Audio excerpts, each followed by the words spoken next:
You give these freaks an inch, and they will take an arm, okay?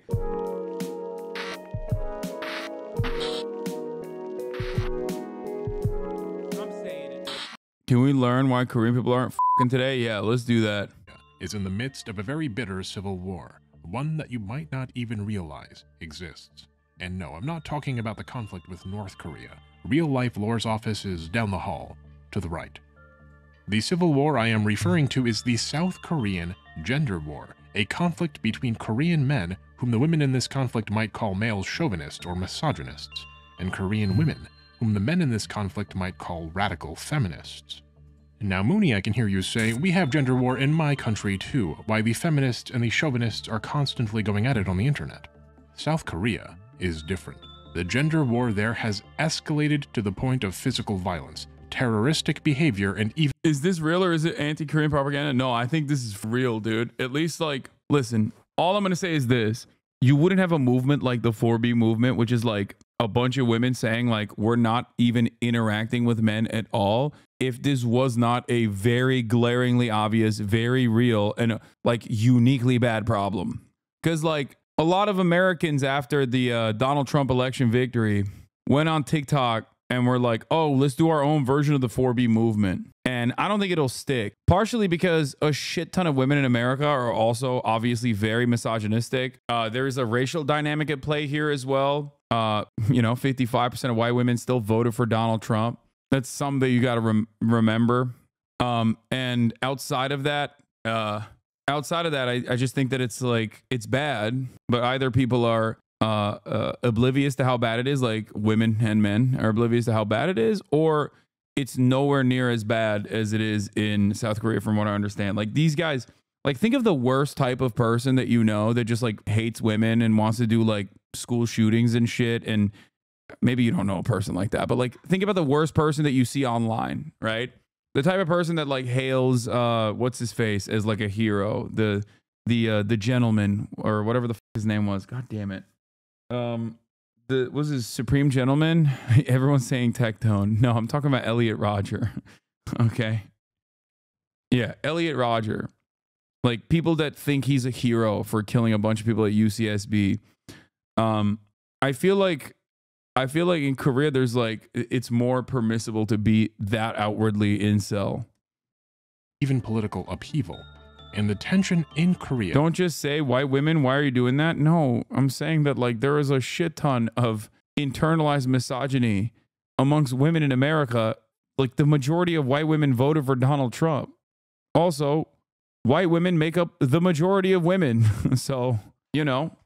Between chauvinists and feminists is so substantial that even the tiniest bump can cause an eruption. This is the story of one such an eruption. A new front in the war between men and women in Korea started over something almost unbelievably trivial. That thing being gacha game art. In case you don't know, gacha games are generally mobile games that— Oh my god, right after the oh, I'm gonna die. This coming right after we watched the Sean video about grums and how like American gamers and Western gamers like constantly talk about booba in video games. Oh my lord, dude. Oh god. Oh, G, save us. Even though you make so much gacha. Oh my god, I just realized G is not going to save us. He's making gacha as a weapon. He's making gacha games as a weapon. Oh my god, dear leader G, you have unleashed such a devastating tool upon every capitalist nation on this planet. Oh my god. That implement a randomized vending machine mechanic, or gacha mechanic, so named for the sound a Japanese toy capsule vending machine makes when you turn its crank. In gacha games, you pay in-game currency which can sometimes cost real money and you receive, well, something. That something very often being a character or character skin that you can then use in-game. The very notion that mobile gacha games could lead to political upheaval is absurd. How does a society as sophisticated and wonderful as Korea's arrive at a point where animated waifus can result in terrorism? This conflict has deep, winding roots in Korea, and we're going to try to approach this topic with a nuanced perspective. To do so, we'll explore both current events and historical context, both his story and hers story, in order to understand why little C's can cause such big trouble. Stop sending me the BBC semen extraction video, please. I'm not going to watch it, okay? Please. But first, a quick word from our returning sponsor, Brilliant. Moon Channel viewers have enthusiastically told me about how Brilliant has worked for them. Remember, so this channel is a new channel that I'm reacting to. It's called Moon Channel. It is not to be mistaken with the reactionary channel Moon, okay? I made that mistake. You shouldn't. And we're doing ethical react, so I'm going to let this ad run. Brilliant has thousands of interactive lessons ranging from basic to advanced topics. Also, you can still subscribe. You can't avoid this ad, but you can avoid all the ads. 15 minutes of interactive problem solving a day.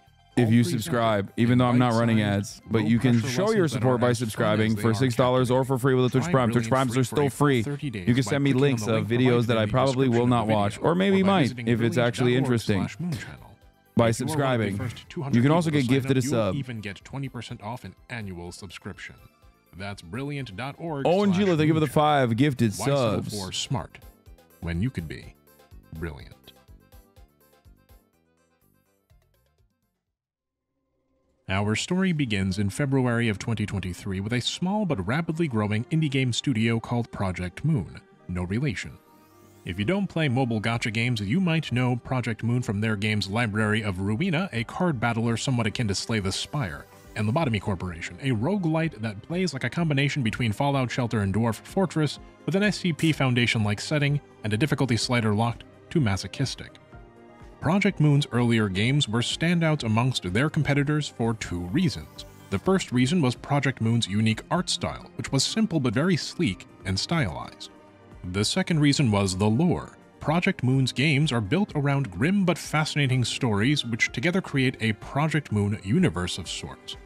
And so, when Project Moon announced that it was producing a horror role-playing gacha game for mobile devices, there was a surprising amount of enthusiasm. Gacha games are notorious for being cash cows, but usually gacha games are published by big players in the industry like MiHoYo, Psy Games, or Nexon. Creating a gacha game that players will actually enjoy and spend money on is quite an endeavor. It's literally like creating an MMO, not just any team can do it. But Project Moon is not just any team, and they did indeed release their gacha game Limbus Company to very positive reception. Fans of Project Moon were, well, over the moon with Limbus Company, and they promoted it far and wide, with whispers of the game's surprising depth and unique art reaching even the dark, festering grottos of Western gacha Reddit.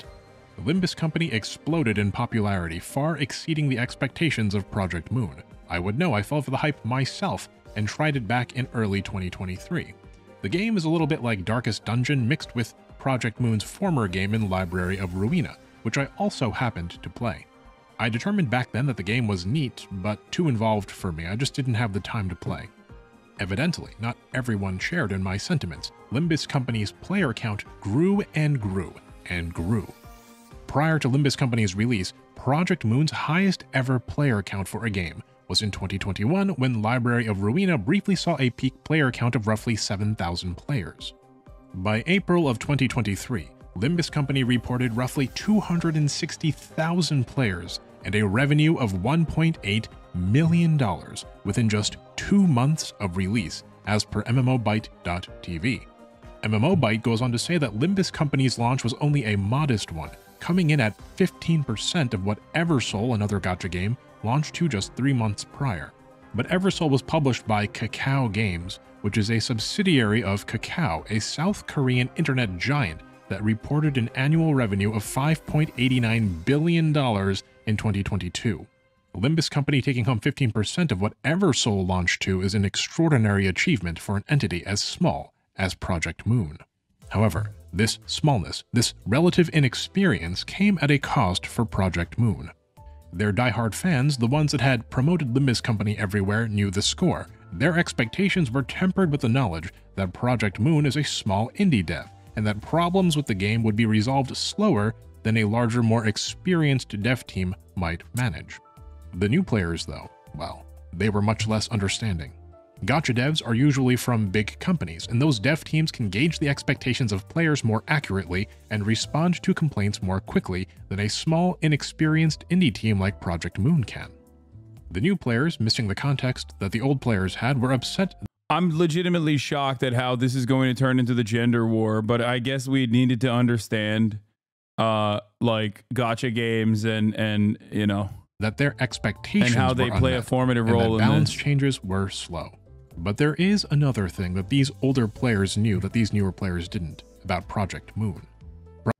Their expectations were tempered with the knowledge that Project Moon is a small indie dev, and that problems with the game would be resolved slower than a larger, more experienced dev team might manage. But there is another thing that these older players knew that these newer players didn't about Project Moon. Project Moon, you see, has an unstated anti-lewd stance. Their characters can be attractively designed, sure, but they make it a point to avoid egregious fan service, meaning sexualization. And so when Project Moon announced, boo, no fan service, boo, woke, got him, dude. The player crashes and reloads that in a few frames, I think. Boo. That Limbus Company would be adding 2 swimsuit characters for the summer season, the older players weren't expecting anything lewd. But the new players, the overwhelming majority of players, were expecting what every gacha offers for summer swimsuit characters. Fan service. Lots and lots of highly provocative, prurient fan service. One of the 2 summer characters was a male character named Summer Sinclair. He wore swim trunks, a collar, and not much else. Whereas the female character released was Summer Ishmael, and she wore a skin-tight diving wetsuit.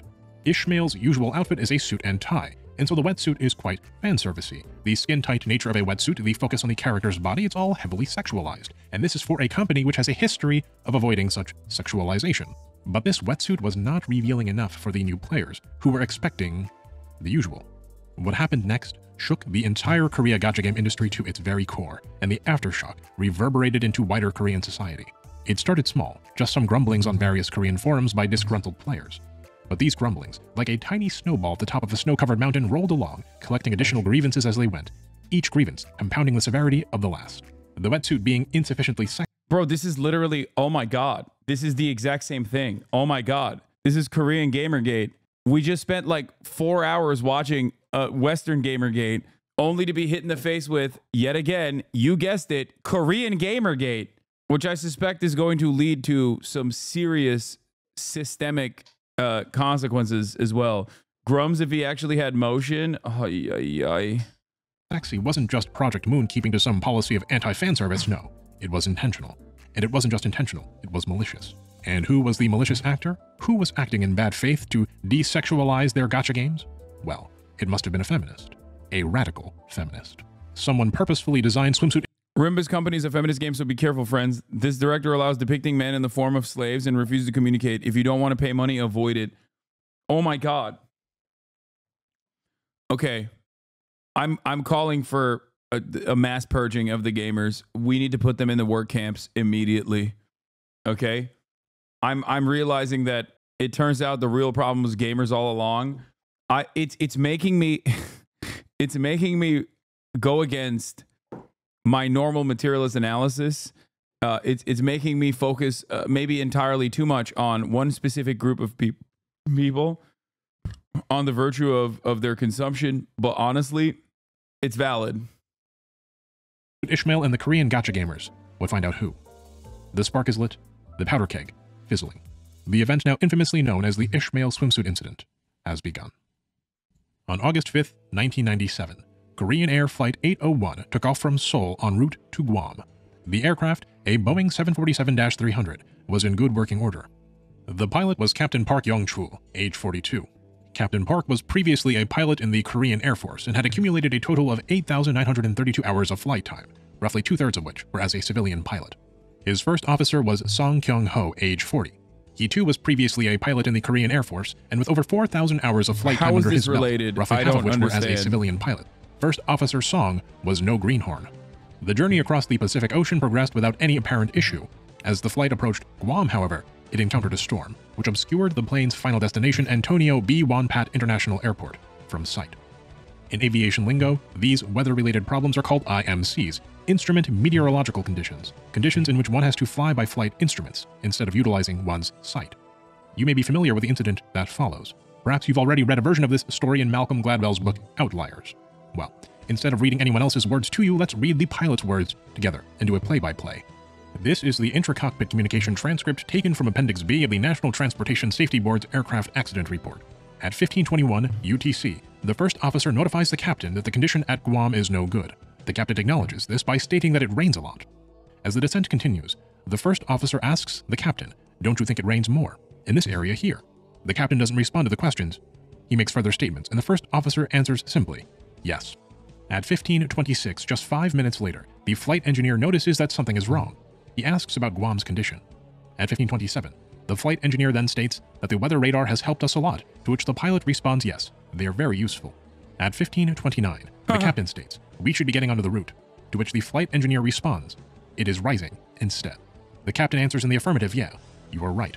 10 minutes later, the first officer discovers that their incoming runway's glide slope instrument landing system appears unresponsive. He appears to make a statement about it, which is then corroborated by the flight engineer, who asks aloud about 30 seconds later, "Is the glide slope working?" "Glide slope, yeah?" The captain replies, "Yes, yes, it's working." The flight engineer can only utter in response a baffled "ah." So, another voice interrupts, but it's unclear who it is. We can presume it was the captain. He asks, This video has nothing to do with gender wars, Lamau. No, I think it's going to tie itself to, this is, remnants of sexism and misogyny, and how quickly people can whip up a hate campaign surrounding like not having their needs met, that not having their misogynistic needs met. This is a story about Korean culture and not speaking back to your, not speaking back as a subordinate. And then this will then, Korea is a hierarchical Confucian society. And then he's just giving you certain key aspects of Korean culture and how they arrived at this situation. If the glide slope is working, to which the first officer replies, "Not usable." Finally, the captain acknowledges that since today's glide slope condition is not good, we need to maintain 1,440. Please set it. An unknown voice, presumably the first officer, replies with a simple yes. The flight engineer jokes that the guy working here probably was a GI in Korea before. Remember this line for later. The captain responds with a simple affirmation. The crew then goes through their landing checks, but about 1 minute later, the captain asks again, "Isn't glide slope working?" And then notes, "Wiper on." Nobody responds to his query this time. The flight engineer merely replies, "Yes, wiper is on." Not even a minute later, the first officer asks, "Not in sight?" The captain replies, "Oh, yes." The first officer then states, "Let's make a missed approach." The flight engineer confirms, "Not in sight." The first officer reciprocates the statement, "Not in sight, missed approach." The flight engineer says, "Go around." The captain says, "Go around." And then there's silence, save for the ground proximity warning system, calling out numbers. 50, 40, 30, 20. At 1:42 Guam local time, Korean Air 801 slams into the side of Nimitz Hill, just 3.5 miles away from the airport.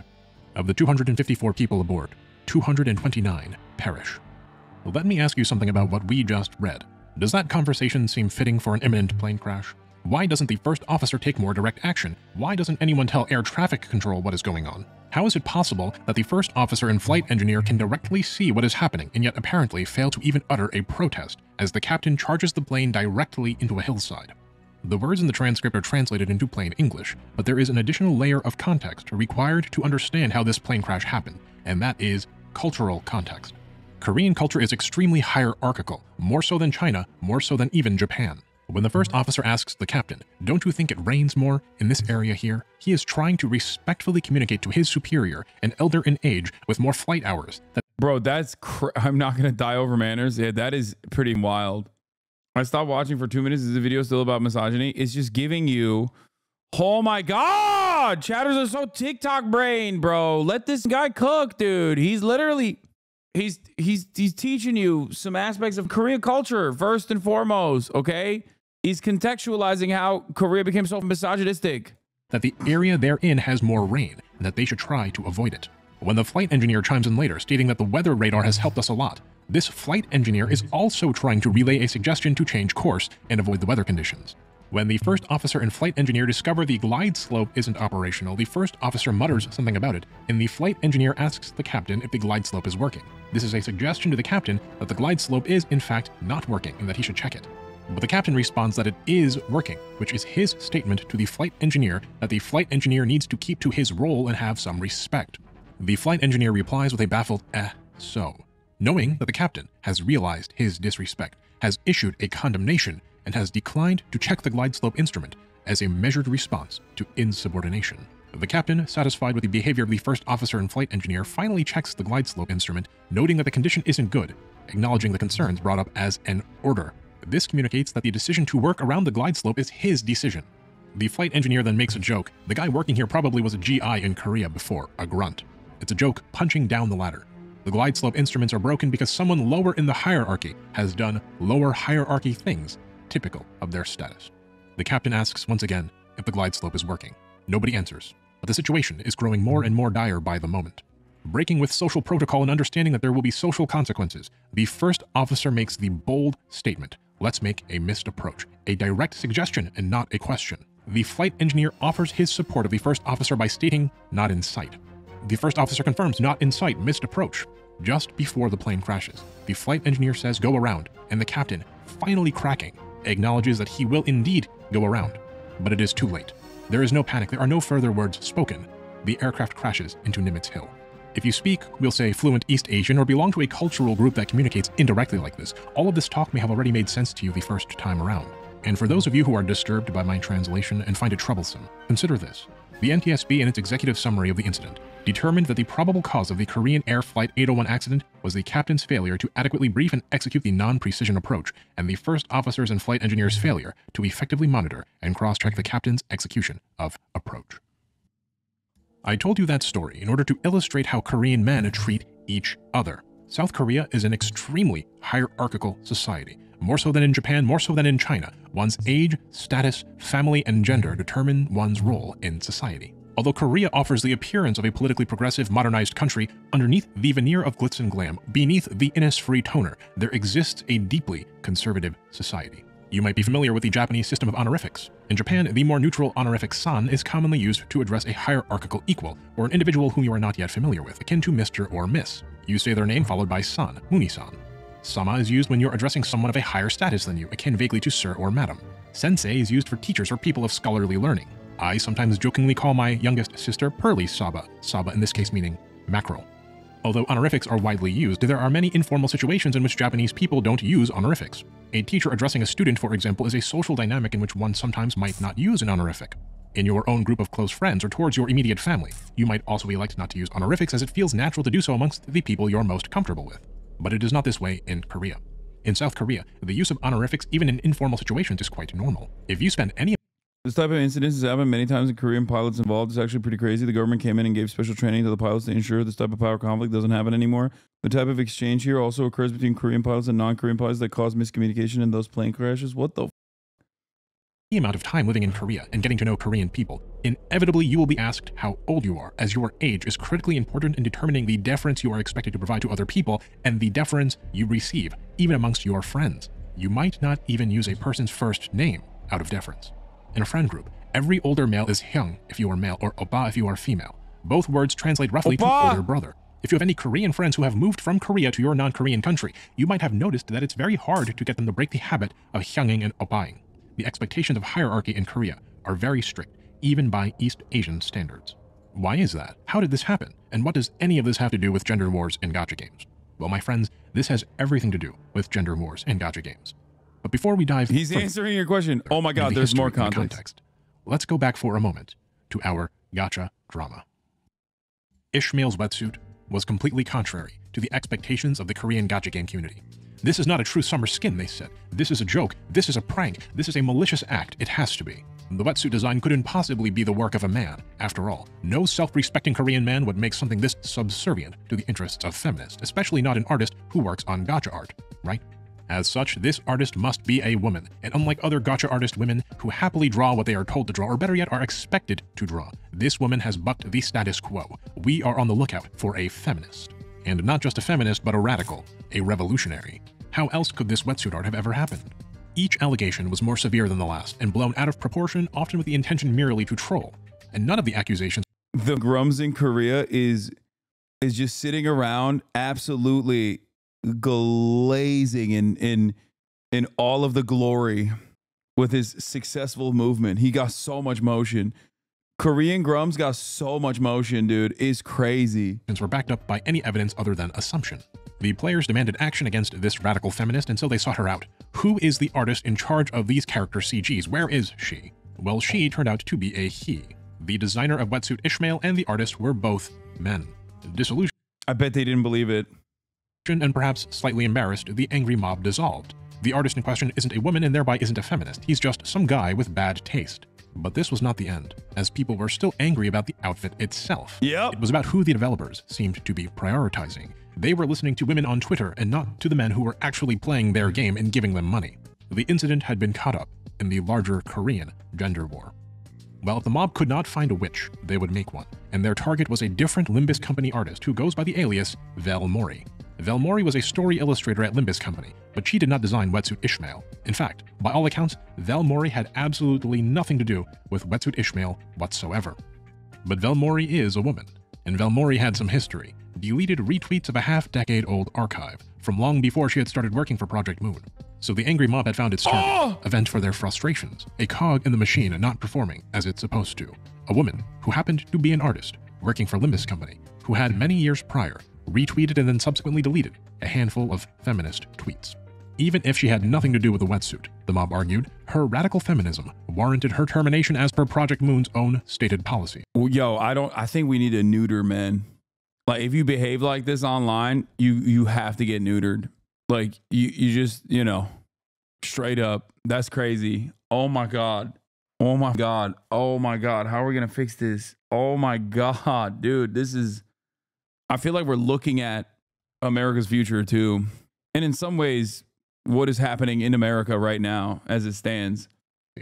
The usual They consider this emoji a hate symbol now? This? Oh God, I'm getting radfemmed. I'm getting radfemmed out the wazoo right now. Oh my Lord. Oh my Lord. I'm turning into a radfem. Internet witch hunt behavior ensued. Project Moon developers received death threats and their games were review bombed into oblivion. But the situation escalated. More accusations poured in concerning Vel Mori's involvement in radical feminism, and as the anger boiled over, a group of Limbus Company players went to Project Moon's physical offices and issued their demands, refusing to leave until they were able to talk directly to the developers themselves. And for reasons unknown, Project Moon's developers caved and allowed the protesters into their physical offices. It was there that the protesters allegedly gave the Project Moon team big mistake. a list of their demands, and allegedly also issued threats of physical violence.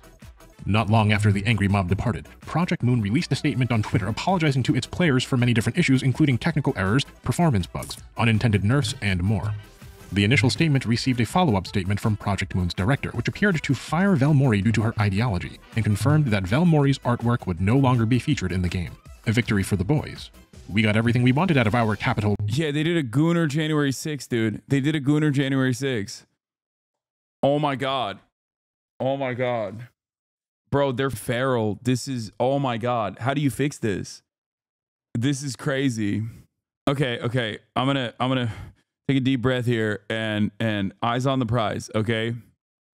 I think a lot of this kind of division that happens in society happens because class politics is completely destroyed. In a place like Korea, if you look at the actual historical context, if you want to look at a solution to it or how we actually arrived at this, and I'm shocked that the History Channel is not referencing this, it still goes back to American intervention. It goes back to the Korean War. It goes back to the Korean military dictatorship that forcibly destroyed any semblance of class consciousness, any semblance of class consciousness in South Korea. Okay? Labor movements were crushed violently, like mass purges, straight up mass killings. He talks about this too, by the way. Oh, thank God. Okay, I was going to say, yes, South Korea, until not that long ago, for those of you who don't know, South Korea was a fascist military dictatorship. And then that fascist military dictatorship turned into 6 families in a trench coat that is a hyper-capitalist dystopia now. And as a consequence of that, like, beauty standards have gotten completely out of control. Their work culture is insane. Their suicide rate is higher than Japan. Okay. And it is an incredibly reactionary country in many ways. And they're suffering from low birth rates, obviously. That's a major problem. It's a major factor. And I think that when your housing prices are completely unsustainable, when your housing prices are completely out of control, when you are a hyper-capitalist dystopian society where there is unimaginable amounts of income inequality, and you're super materialistic, and I don't mean like materialist in the Marxian sense, I think that you end up looking for different villains in the exact same way that we vilify, maybe not women as much. We still do a healthy number of that, a healthy bit of that, but we vilify undocumented migrants and trans people and yada, yada, yada here in this country. Like they have decided that the real villains are actually women. Part of that, I think, the contributing factor to that probably is also the military draft. That is a direct and real gender disparity, I guess, in the eyes of a lot of South Korean men. So they look at it as like, we have to serve in the military. We can't get a job without compulsory service. And ultimately they just like, their understanding of the world is so fundamentally broken. Oh no, not having women in combat? What the fuck does that mean? One of the least compelling parts of leftist discourse is all or most of the oppression will disappear when capitalism is dismantled. People are angrier when they're poor and powerless, but I think it comes off as idealistic to reduce it all to class. What? There's never been a moment where I have said that all matter of hate will be dismantled or all matter of oppression will be dismantled if capitalism is dismantled. That's not a thing that I've ever mentioned at all, as a matter of fact. It's more, first of all, there is no easy solution. Although everything is intertwined with one another, there is no one singular solution.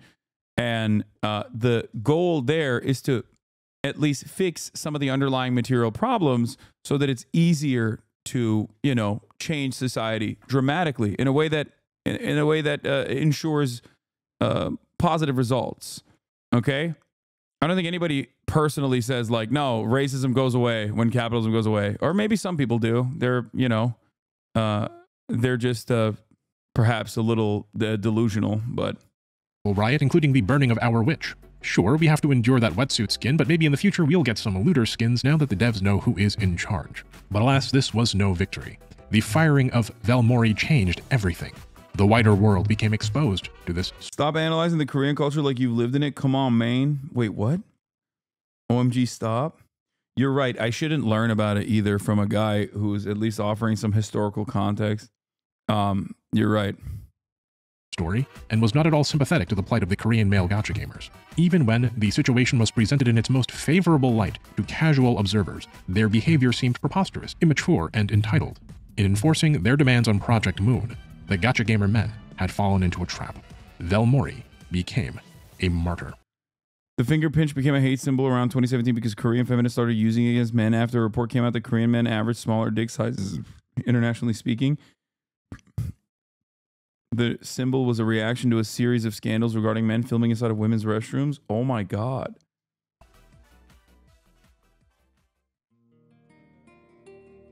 The hierarchical systems in Korea that exist today have ancient roots. These hierarchical systems began, arguably, as Confucianism crept into Korean politics and culture vis-a-vis China, starting as early as 372 AD with the founding of the Confucian Taehak school in the kingdom of Goguryeo, and continuing through the unified Silla period in the year 682, which saw the founding of the Gukhak school. Confucian schools like these became the preeminent places of learning in Korea, and Confucianism established itself as a dominant philosophy in Korea second only at the time to Buddhism. The influence of Buddhism in Korea reached its apex during the Goryeo dynasty, not to be confused on YouTube, Twitch, streaming is over. With later Goryeo kings such as King Sunjong, seeing Confucianism's centralizing power, suppressed the practice of Buddhism in favor of Confucianism. This trend then exploded during the Joseon dynasty, where Confucianism was elevated to the official ideology of the state. But the Confucianism that the Joseon dynasty adopted was of a very specific school known as Neo-Confucianism. Now, Neo-Confucianism developed in... I remember that you were talking about it with a bit too much confidence, like you know 100% what you're talking about. I mean, yes, some of the things I'm talking about are universal. Like, and I do know a little bit about Korean history. It's not like I said I didn't know anything about Korea. What the I'm just adding some feedback of what I do know, which I'm sure he will address in a second anyway. God, what is wrong with you guys, man? In part as a retort to Buddhism, which had also become the dominant ideology in Tang China, just as it was in Korea and Japan. This is going to be an extreme simplification, but where Buddhism teaches self-cultivation for the individual purpose of enlightenment, Neo-Confucianism purports that self-cultivation should not merely be a means to individual enlightenment, but also a mechanic by which one can contribute to a harmonious society. It's not just you, it's not just me, it's us, and we must achieve harmony together. Now, Neo-Confucianism had a lot of benefits for China and Korea. It was a more rational ideology than Buddhism, and its focus on the practical matter of statesmanship as opposed to personal spiritual enlightenment led to the establishment of more schools of learning as opposed to temples of worship, and the uplifting of ethics as a guiding principle of family and government.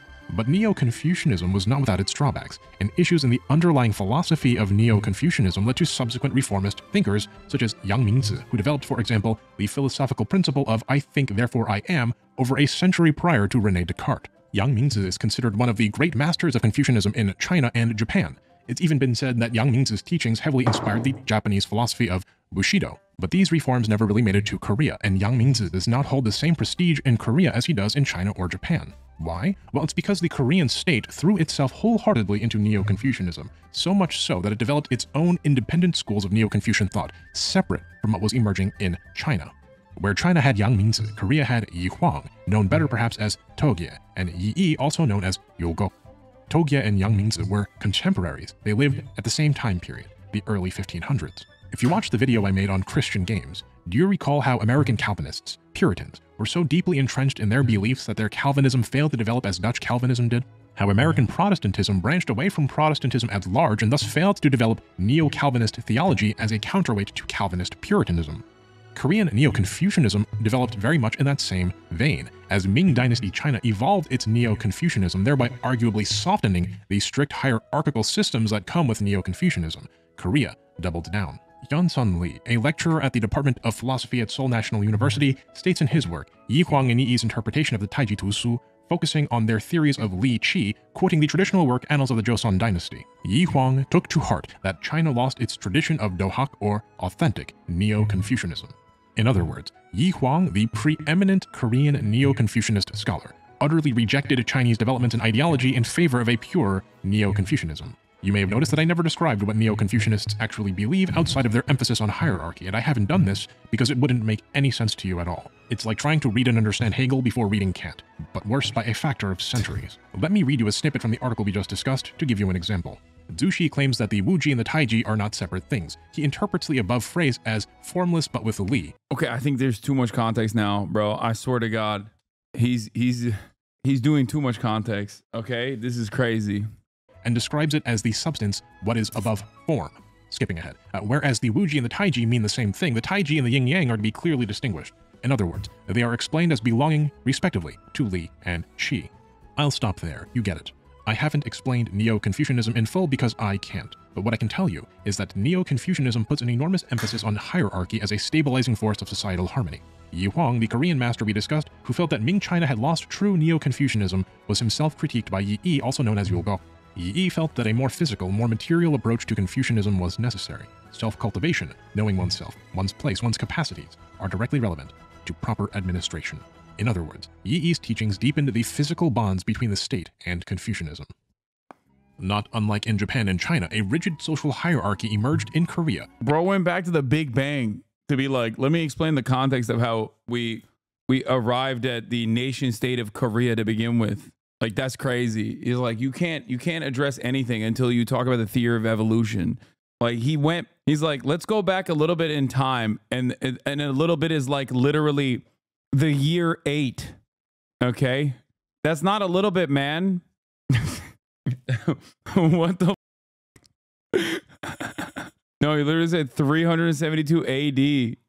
A caste system of sorts, in which the king sat on top, followed by civil leaders and military officers, then learned peoples, laborers, etc. Unlike China and Japan, however, this system was more rigid in its execution. This formal system was abolished in 1894, but the underlying hierarchical nature of Korean society was deeply embedded into the Korean psyche, and unlike in China or Japan, there would be no uprooting of this hierarchical system through a century of conflict with the West. China had the Opium Wars and the Self-Strengthening Movement and the Boxer Rebellion and much more, which did a lot to reduce the influence of Confucianism over China. And much of that on the Chinese side was intentional attempts to westernize. Likewise in Japan, you had— Yeah, he said the wetsuit isn't really compatible with my view of Lee's Neo-Confucianism. Yeah, this is leftist memes be like, Let me take you to a time back when Commodore Perry, the Boshin War, the Meiji Restoration, etc., which eroded the influence of Confucianism in Japan. But you will note, of course, that Confucianism was never eradicated. Strict adherence to Confucian hierarchy and customs remains in both China and Japan to this day. One of these countries is literally communist, and yet still has Confucian hierarchical values built into its society. Korea is both the most historically Confucian state, while also having had the least erosion of that Confucianism through external or internal intervention. And it was Japan, and not a Western power, that interfered most in Korea's modern cultural development. Although Korea itself was arguably forced out of its isolationism by, surprise, surprise, the United States. Let me explain. The Koreans call it Shinmyeongyo, the Western disturbance during the Shimi year. In 1866, an American merchant ship called the SS General Sherman steamed up the Taedong River and attempted to illegally force the Koreans to trade. After some miscommunication and ignored demands, the Koreans dispatched a naval contingent to destroy the American ship. Yeah, Westerners did that a whole lot, including the other example that he was giving about Japan. And execute the sailors aboard in a punitive mission, as the Koreans thought that the American ship was actually a French ship. Look, it's a long story. The naval contingent was like something out of Age of Empires 2, 9 fire ships and a turtle ship. This fleet successfully brought down the SS General Sherman, and the sailors were captured by civilians on the shore and executed. A few years later, in 1871, the Americans dispatched a small fleet to investigate the missing SS General Sherman. The Koreans had a strict law at the time that no foreign ships could sail up the Han River. The Americans requested access to the Han River to ostensibly investigate the General Sherman, and when the Koreans said no, the Americans peacefully and cooperatively turned around and left. No, just kidding. Of course, the Americans ignored the order and steamed up the Han River. The Koreans opened fire but didn't do much damage, perhaps intentionally so. The US then demanded an apology for violating Korea's sovereignty, as is tradition. The United States gave the Koreans 10 days to apologize, and when they didn't, because why would they, the Americans opened fire and moved to capture the fortress of Gwanseong Garrison. After a substantial naval bombardment, the Americans deposited roughly 650 sailors and Marines who marched on the fortress, capturing it. The Americans fielded the Remington rolling block carbine. The Koreans fought back with primitive matchlocks. At the end of the conflict, the Americans had suffered 3 killed and 10 wounded, and had killed 243 people by the American estimate, and around 350 people by the Korean estimate. The Americans then attempted to persuade the Koreans to negotiate again for trade, which they naturally declined. As Korean reinforcements began to arrive, the US fleet, realizing it was outgunned, left for China on July 3rd. But the brazen American attack had inspired a nearby rising power. A power that was trying to copy Western tactics and technology and ideology as much as it possibly could. That power being Japan. Japan, inspired by the American attack and remembering how their own isolation was forcibly ended by American warships, approached Ganghwa Island with its military in 1876. That game was such a dud, by the way. Made me kind of sad. What's the name of that American general? The real historic American general, admiral? The game that he's, Matthew Perry. Rise of Ronin is the game that he's using footage from. In order to purposefully provoke a Korean response, before then issuing a blockade of the region with their navy and demanding an unequal trade treaty under these familiar terms, ones that they learned from their own encounter with the United States. Give us what we want or be subject to incredible violence. And the Koreans complied, signing the first of many unequal treaties with Japan. This unequal treaty paved the way for other nations to force trade upon Korea, and before long, just like in China, just like in Japan, modernization in Korea came into direct conflict with traditional Confucian systems of government. But unlike in China or Japan, that process was cut fatally short. Tensions were rising between China and Japan, and the consequences of massive trade inflow through unequal treaties in Korea had led to political turmoil and famine. In Korea proper, the conflict between Neo-Confucians and the uncontrolled influx of Western values and technology was also reaching a fever pitch, which erupted into the Donghak Peasant Revolution. Donghak means Eastern learning. It was part religion, part Neo-Confucianist school, and it directly opposed Seohak, meaning Western learning. King Gojong, the last king of the Joseon dynasty, requested aid from China to suppress the rebellion. The Japanese, fearing that they would lose influence, sent their own soldiers without Korea's consent. As the rebellion came to an end, Korea demanded the immediate departure of Japanese soldiers, which the Japanese refused. In July of 1894, Japan made its move, occupying the royal palace in Seoul and taking King Gojong prisoner. Before July had even ended, the Japanese had replaced members of the Korean government with pro-Japanese puppets. The Sino-Japanese War was about to begin, and the Russo-Japanese War loomed over the horizon. But the annexation of Korea by Imperial Japan was already underway. Yeah, Imperial Japan is wild. Just an unstoppable, maddening force of evil all across the far reaches of Japanese empire. Korea did not get to experience a Meiji Restoration or a self-strengthening movement from beginning to end, as it simply didn't have the time. The American attack occurred in 1871. The Japanese forcing open Korea occurred in 1876. And by 1894, less than 20 years after being forced open for trade, Korea was already under threat of annexation by Japan. In the year 1910, Japan formalized its annexation of Korea with the signing of the Japan-Korea Annexation Treaty. The Japanese occupation of Korea was brutal. The suffering of the Korean people, unimaginable. The horrors of the occupation are beyond the scope of this video, but I'll leave some reading in the description for you if you'd like to learn more. One of the most grotesque of Japan's inflictions upon Korea was the systematic eradication of Korean culture. The Japanese banned the Korean language, replacing it with Japanese. They attempted to eliminate the use of Korean names. They tried to change the very fabric of Korean history so as to assimilate the Korean people more easily. But as is evident, the Japanese did not succeed in eradicating Korean culture.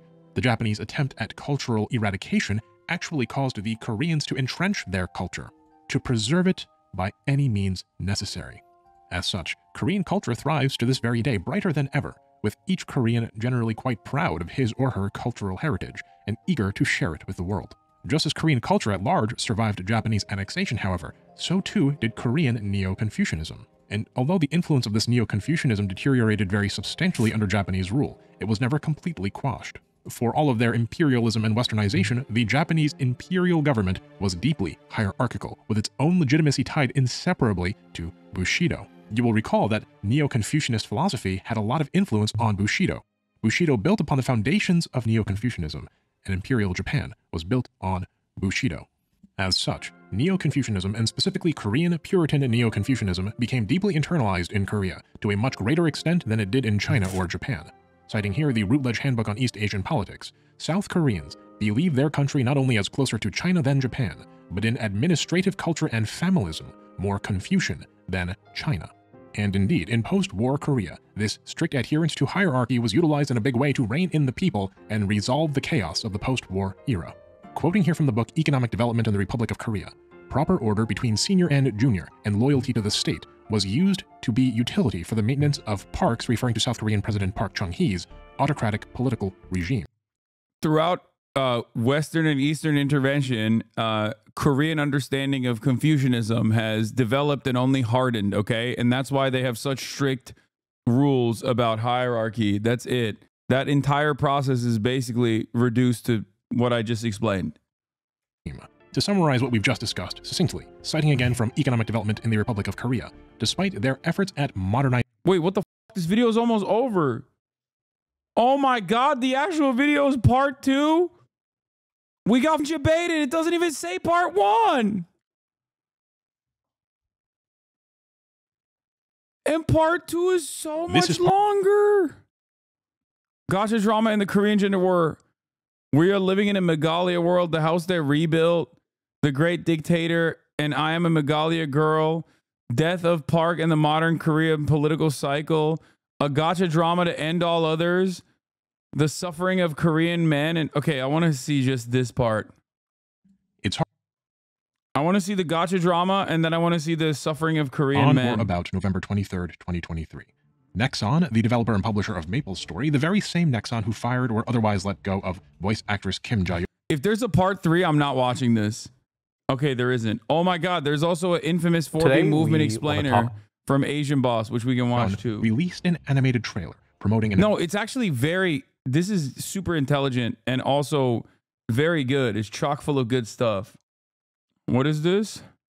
The Joker 2 movie is making Korean men angry. In Korea, it has become a trend among incels to sit in seats reserved for pregnant women as a way to show off their so-called brave anti-feminist stance on predominantly male websites. I was so pissed off after watching the Joker movie that I sat in the subway seat reserved for pregnant women. I'm so angry right now, I can't keep my sanity. When I get home, I'm going to wet the bed. No, I've heard the pregnant women shit before, by the way. It sounds fake, but it's not. That's why I said it's like Nick Fuentes style incels, dude. And just as pathetic, if not more pathetic. I don't know what percentage of Korean men subscribe to this, but there's clearly a lot of Korean men that at least feel comfortable doing this in broad daylight and then get like reinforcement from the stupid forums that they frequent. And it's weird, chat. When I tell you shit is up, I don't know how to describe it. Online spaces are so male dominated. It's reported that Tinder in Korea is 94% male to 6% women. If you want to understand why like the 4B movement exists in Korea, this is it. Okay. Grinder has less than that, by the way. Master Shake, crash out. Bro, it's like, yeah. When I first encountered the 4B movement, I was immediately like, what the fuck is this? This is not productive. This is dumb.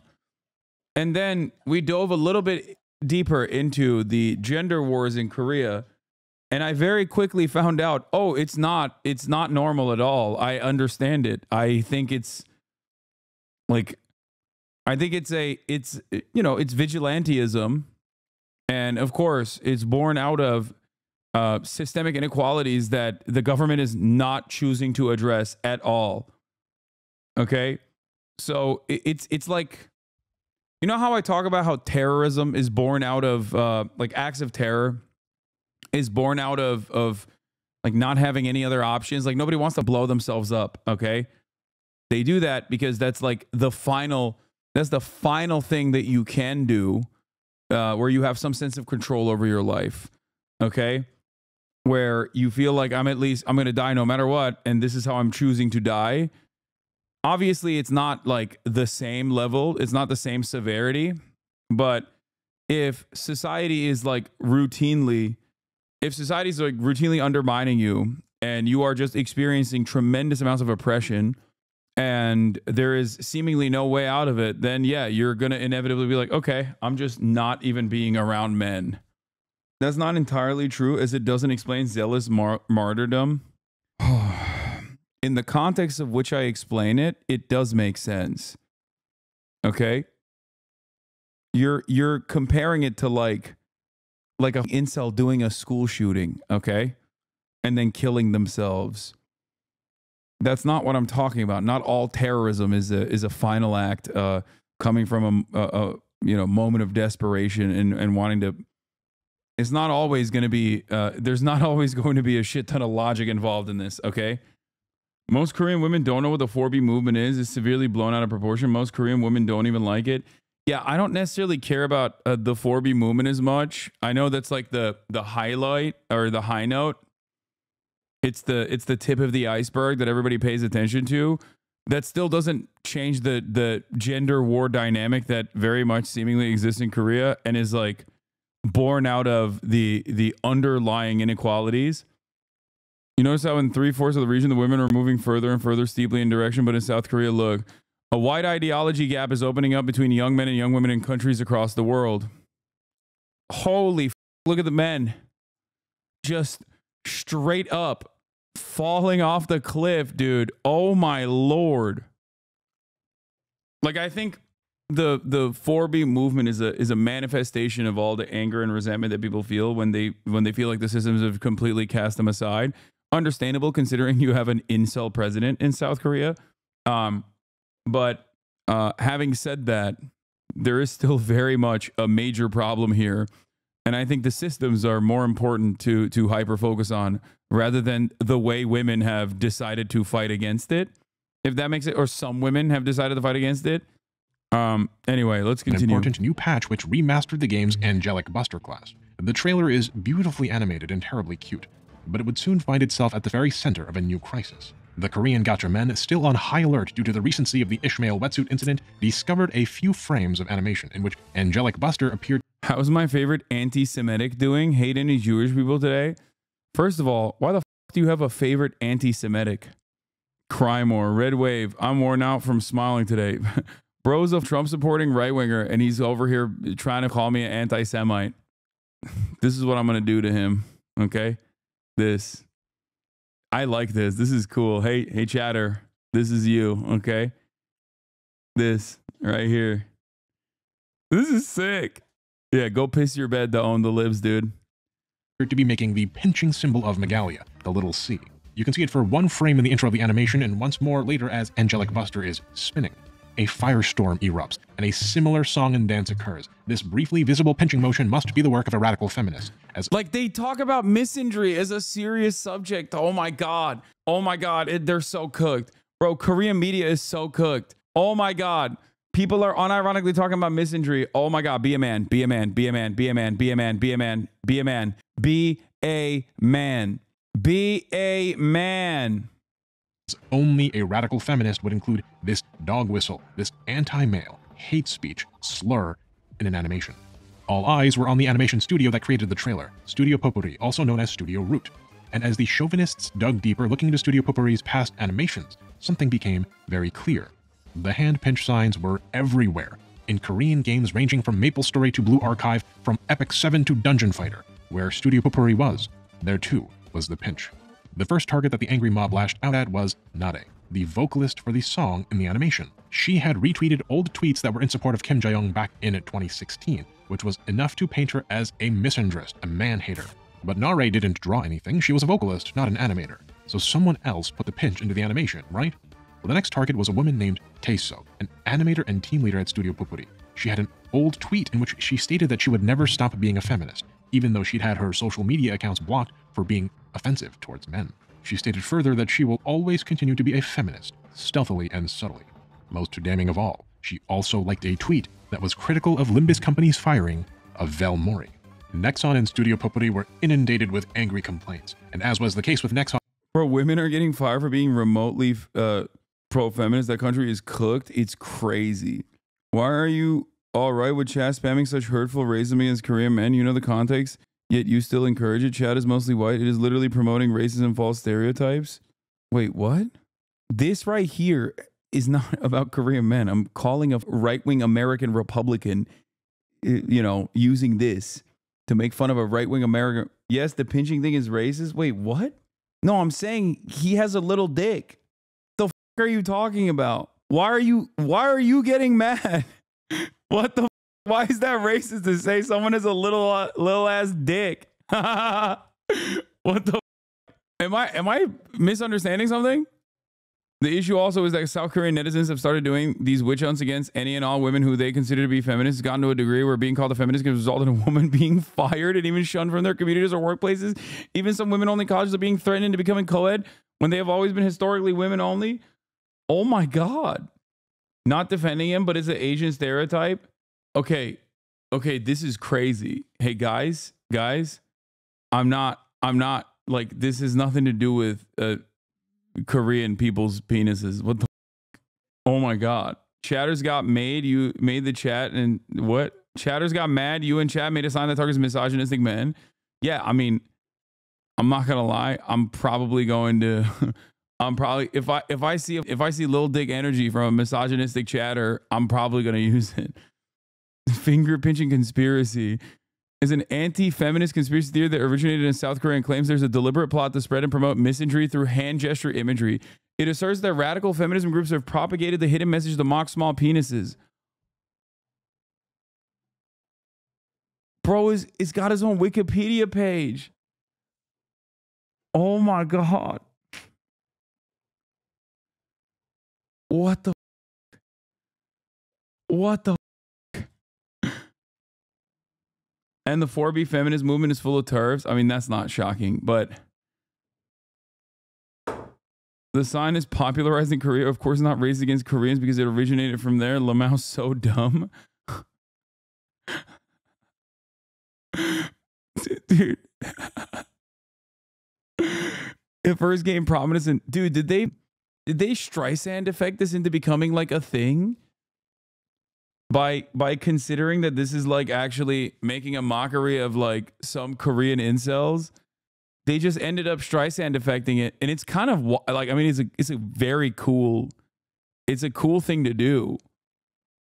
Watch the video, look at problematic images. This is that, dude. That's wrong. It's Katie's celebration, and he says mini. I know. Or you do this. That's the other thing. You do one of these, like you do this. Like all the way to the ground to show how tiny of a size you are. Like you can't, you're too small. You're just too small. What? 100 Thieves? League of Legends got an emote you could get where a character, Akali, was doing the pinching hand. They were forced to change after what I think was a backlash to the gesture. Bro, what the? Dude, I'm learning so much cool shit today. It's pretty crazy. What the?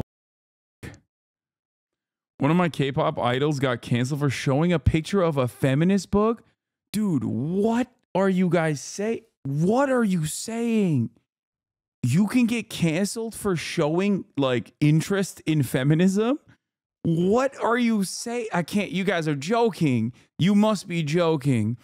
This is like this is a new well that we have unearthed that I wish I did not know about. Kind of like, while on the one hand I'm excited about learning new things, but also on the other hand I'm like, damn, dude, this is an endless well of depravity. What the like, the fact that you can be canceled for being like, yeah, women are equal to men. Here is some literature that suggests this reality is a cancelable offense is nuts. They try to cancel Irene, but they can't keep a bad bitch down. People were burning pics of her. Oh my God. Kevin Durant supporting the 4B movement. Kevin Durant should, I saw that tweet about him like making money off Gaza. But he kicks it in, plus the foul. Damn, he did it. That's crazy. New form of microaggression. Yo, I can't believe this, bro. In 2016 and with Limbus Company. Both Nexon and Studio Pupuri immediately capitulated. The Angelic Buster trailer was released on November 23rd, by 2 a.m. on November 25th. Just 2 days after the initial trailer was released, MapleStory, Dungeon Fighter, Blue Archive, and other implicated games each offered an apology, validating the claims being made that they had located in. Why are these institutions apologizing to the most insane nerds, bro? Oh my God. Oh my God. This is what's going to happen to Twitch and every other platform when the IHRA definition passes, and then like every organization comes after every platform that allows anti-Zionist commentary, which will be immediately branded as anti-Semitic. Oh my Lord. Inappropriate expressions, and that they would take necessary action. Kim Chang-sop, the director of MapleStory at Nexon, held a live stream press conference in which he reassured the angry MapleStory players that we will never allow a culture that publicly expresses hatred towards others and those who enjoy such a culture to defame MapleStory. On November 26th, Studio Pupuri published its own apology in which it appeared to admit fault and offered the angry mob exactly what it wished for: complete and utter capitulation and validation of their claims of foul play. The target of the mob's anger, Teso, was forbidden from working. The small symbol is also like such a weird self-own, because like you're basically, if you get mad at that, you're basically saying like, I have a small dick. You know what I mean? Like, why are you, what? Like, this has nothing to do with you, brother. Like, or it shouldn't, you know what I mean? Like, why are you basically saying like, wow, it's really f***ed up that you said I have a small dick. Like, I'm really insecure about that. Like, what? What the holy shit.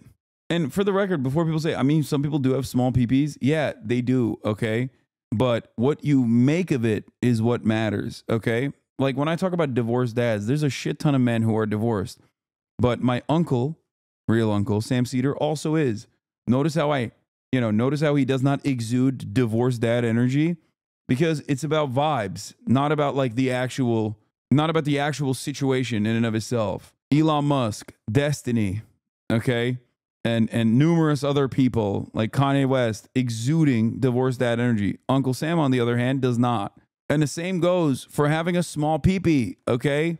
Same goes for the difference between a manlet and a short king. The way it works is that men can say, imagine making fun of a woman's body, totally lacks broader social analysis. Yeah, but they do make fun of women's bodies. What the After this is about instituting control over what women can and can't do, or can and can't say, including but not limited to. It's not even what you want to say about women's bodies, which they do all the time. It seems like they won't even let women be like, I'm a feminist. That's like way worse than even objectifying women or telling women what they can and can't do. They're now saying you can't even think that you are equal. What the? It's in your dating sim too? Wait, what?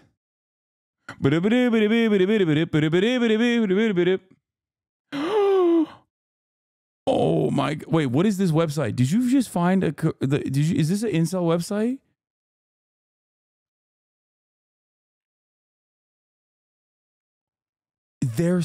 They're claiming that this is actually secretly.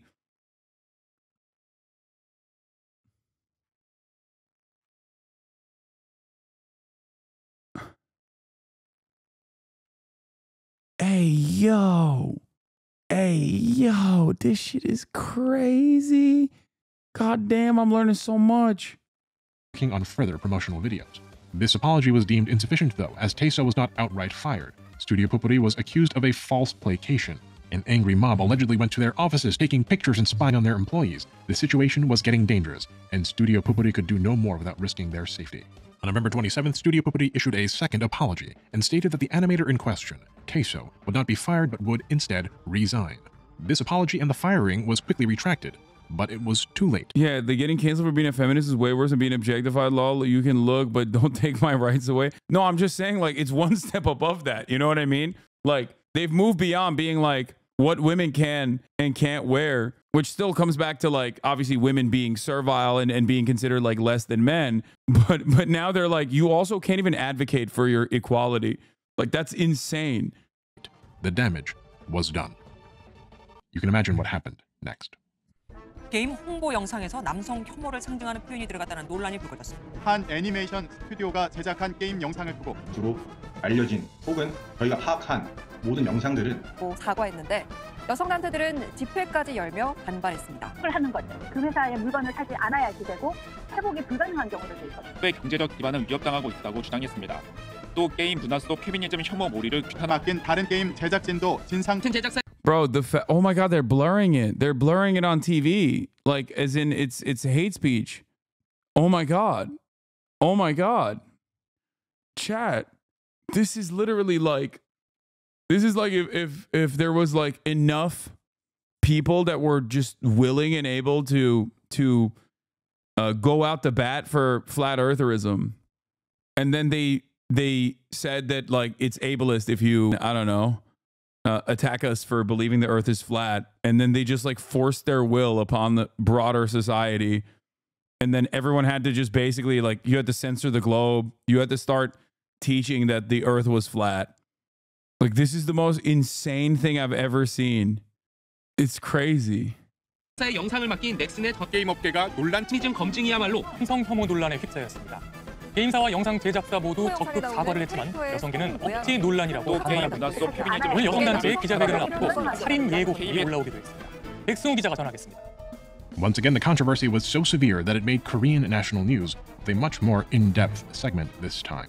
On November 30th, a week after the Angelic Buster trailer was released, 3 days after Taeso's resignation, an incredibly unsurprising discovery was made. After a media investigation, it was reported that the animator who drew the controversial Angelic Buster scenes was a man, in his 40s. Quoting now a major newspaper, Gyeongyang Shinmun's article, Maple Index Finger Storyboard Drawn by a Man, as a result of coverage by the Gyeongyang Shinmun on the 30th. It was confirmed that the original storyboard for the video in question was handled by Mr. A male animator in his 40s from a company other than Studio Pupuri. Mr. A was an additional manpower sought due to the urgent deadline presented by Nexon. Basically, everyone involved in this animation, it turns out, was male, and industry officials found that it was impossible for a malicious edit to have occurred, adding a controversial frame. But that didn't stop the harassment, and the Gyeongyang Shinmun confirms that Mr. A, the artist, and Mr. B, the male supervisor in his 50s, were both harassed over their involvement.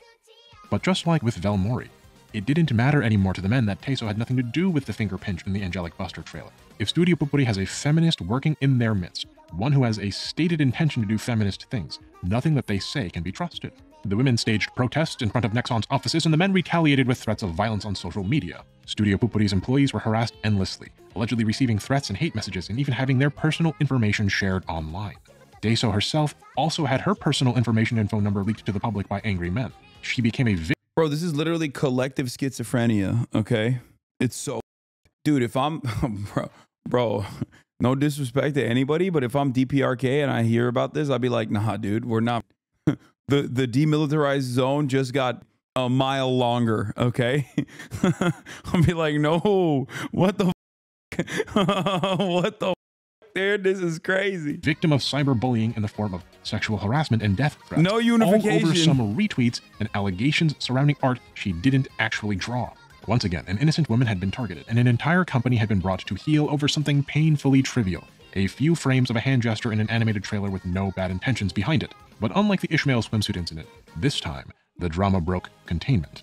The angry men turned their attention to other games, and as many of them came from the gacha game community, their targets were disproportionately gacha games. They began tearing apart every single animated trailer, every frame of art, searching for the Megalia pinch. Dude, this is the problem, okay? You give these freaks an inch, and they will take an arm, okay? Like, that's the issue. You can't let institutions cave and capitulate to freakish monsters, especially when they have not logically arrived at their positions. There is no valid movement here. This is completely that's it. All you do is galvanize these people. I feel like I'm going insane watching the news unfold, okay? It's like, yeah, what do you expect, dude? What do you expect when you normalize this kind of behavior? These people are just gonna be like, oh yeah, we gotta kill, we gotta scalp. They're just gonna keep going after women more because there is no real oppression that they're fighting.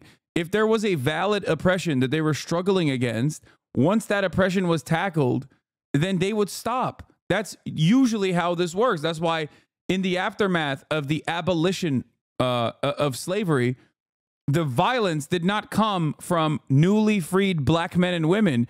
It actually came from the Klan, which formed as a way to restore the racial hierarchy.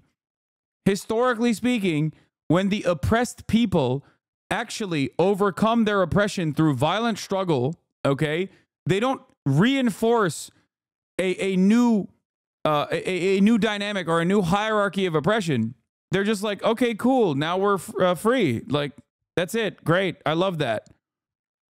But on the inverse of this, if there is no real oppression and no real struggle, and you are simply building a momentum or movement off of pre-existing dynamics, okay, pre-existing methods of mechanisms of oppression, like misogyny in a patriarchal society, when you give them an inch, when institutions bend to their will, they're gonna do more. Yeah, this is like caving to the QAnon freaks and being like, Universal Studios wanted to apologize. Yes, you are right. Tom Hanks is a pedophile. We are very sorry for putting forward the pedophile Tom Hanks for being in the movie. You know, what do you think that would if Universal Studios came out and said that? What do you think would happen? They'd be like, oh, you know who else is a pedophile? Every single person.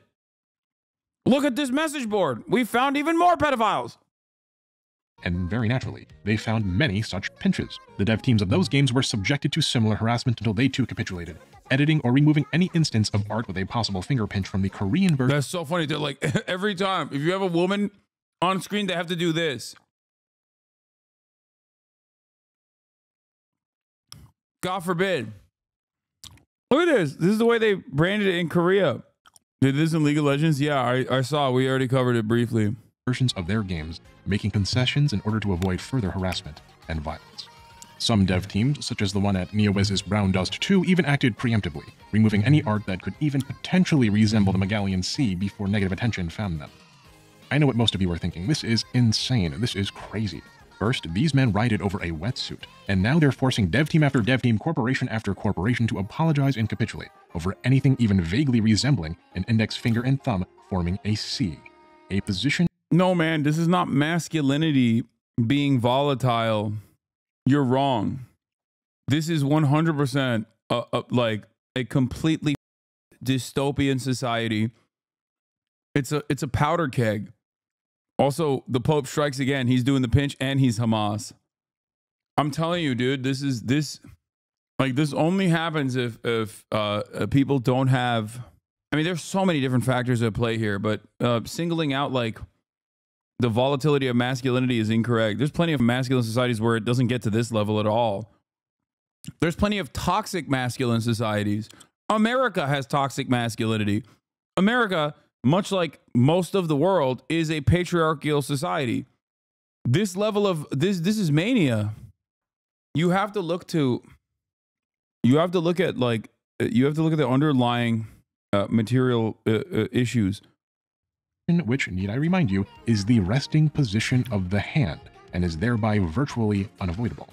It's easy to look at a situation like this and feel dumbfounded, as we will see even other gacha-playing men sharing similar prurient interests, and culturally adjacent countries like China and Japan are mystified by the extremism of the Korean men. But in truth, the anger being vented, the frustrations being expressed towards Project Moon and Valmori and Studio Popuri and Taiso, they aren't really about swimsuits, or finger pinches, or hate symbols. Before we wrap up our Gacha drama story, let's finally talk about what life is like in modern South Korea. Thank you. In Oh my God. But no, he's back to the no. God damn, dude. This guy, bro. Stop. He said, let's talk about modern Korea and went back to Neo-Confucianism. I was like, thank God, finally. Especially Neo-Confucianism. If society is dysfunctional, if society is unharmonious, if it is discordant, some part of the system, some level of the hierarchy must be responsible for that discord. Think back to our Korean Airlines story from part 1.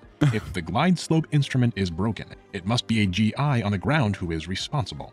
In Confucian society, if disharmony arises, ideally whichever level of the hierarchy is responsible for said disharmony is moved back to the righteous and harmonious course by the level of hierarchy directly above them.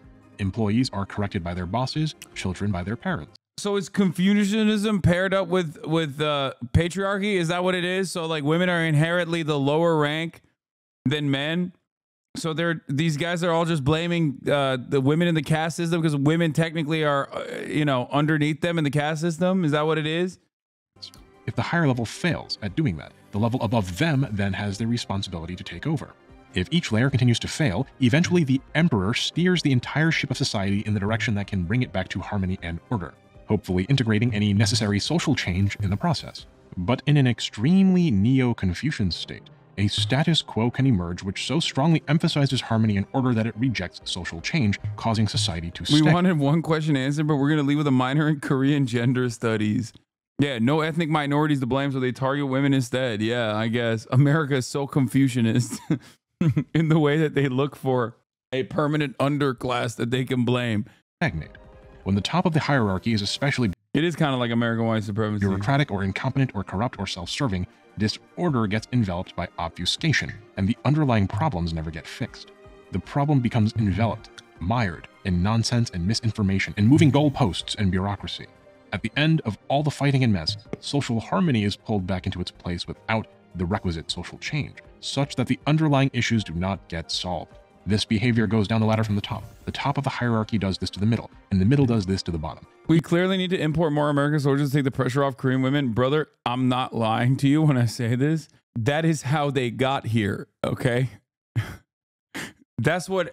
I think that's what made the situation so volatile to begin with, okay? That's a part of the problem, I think. Each following... Craziest part of this is that despite all this, South Korea had a female president before America. ...in the lead of the other in the Confucian manner. These issues don't go away, though. They're still there. Oscord enjoying the video. How about more context about Neo-Confucianism? Bro had to bring it back, dude. He had to bring it back to Neo-Confucianism. We got to talk about the Han River. I'll have you recall in my former video where the American boats were riding up the Han River. Fuck! They merely build in tension. If each time a conflict arises, it is suppressed again without resolution, the tension and subsequent conflict grows larger and larger and larger, until it eventually breaks out of the control of the state, of the society entirely, of the top of the hierarchy, and into open civil war. South Korea has the... I'm not gonna lie, that was a massive W for Korea. Yeah, maybe we should export more annoying streamers like Johnny Somali that gives Korean men something to hate on. Yeah, that shit was dope. Damn, 5 hearts under one roof with the fried chicken and the beers and the sexy ass ladies, and also the pack watch on Johnny Somali made me feel a certain type of way about South Korea. Turns out I was not, I was.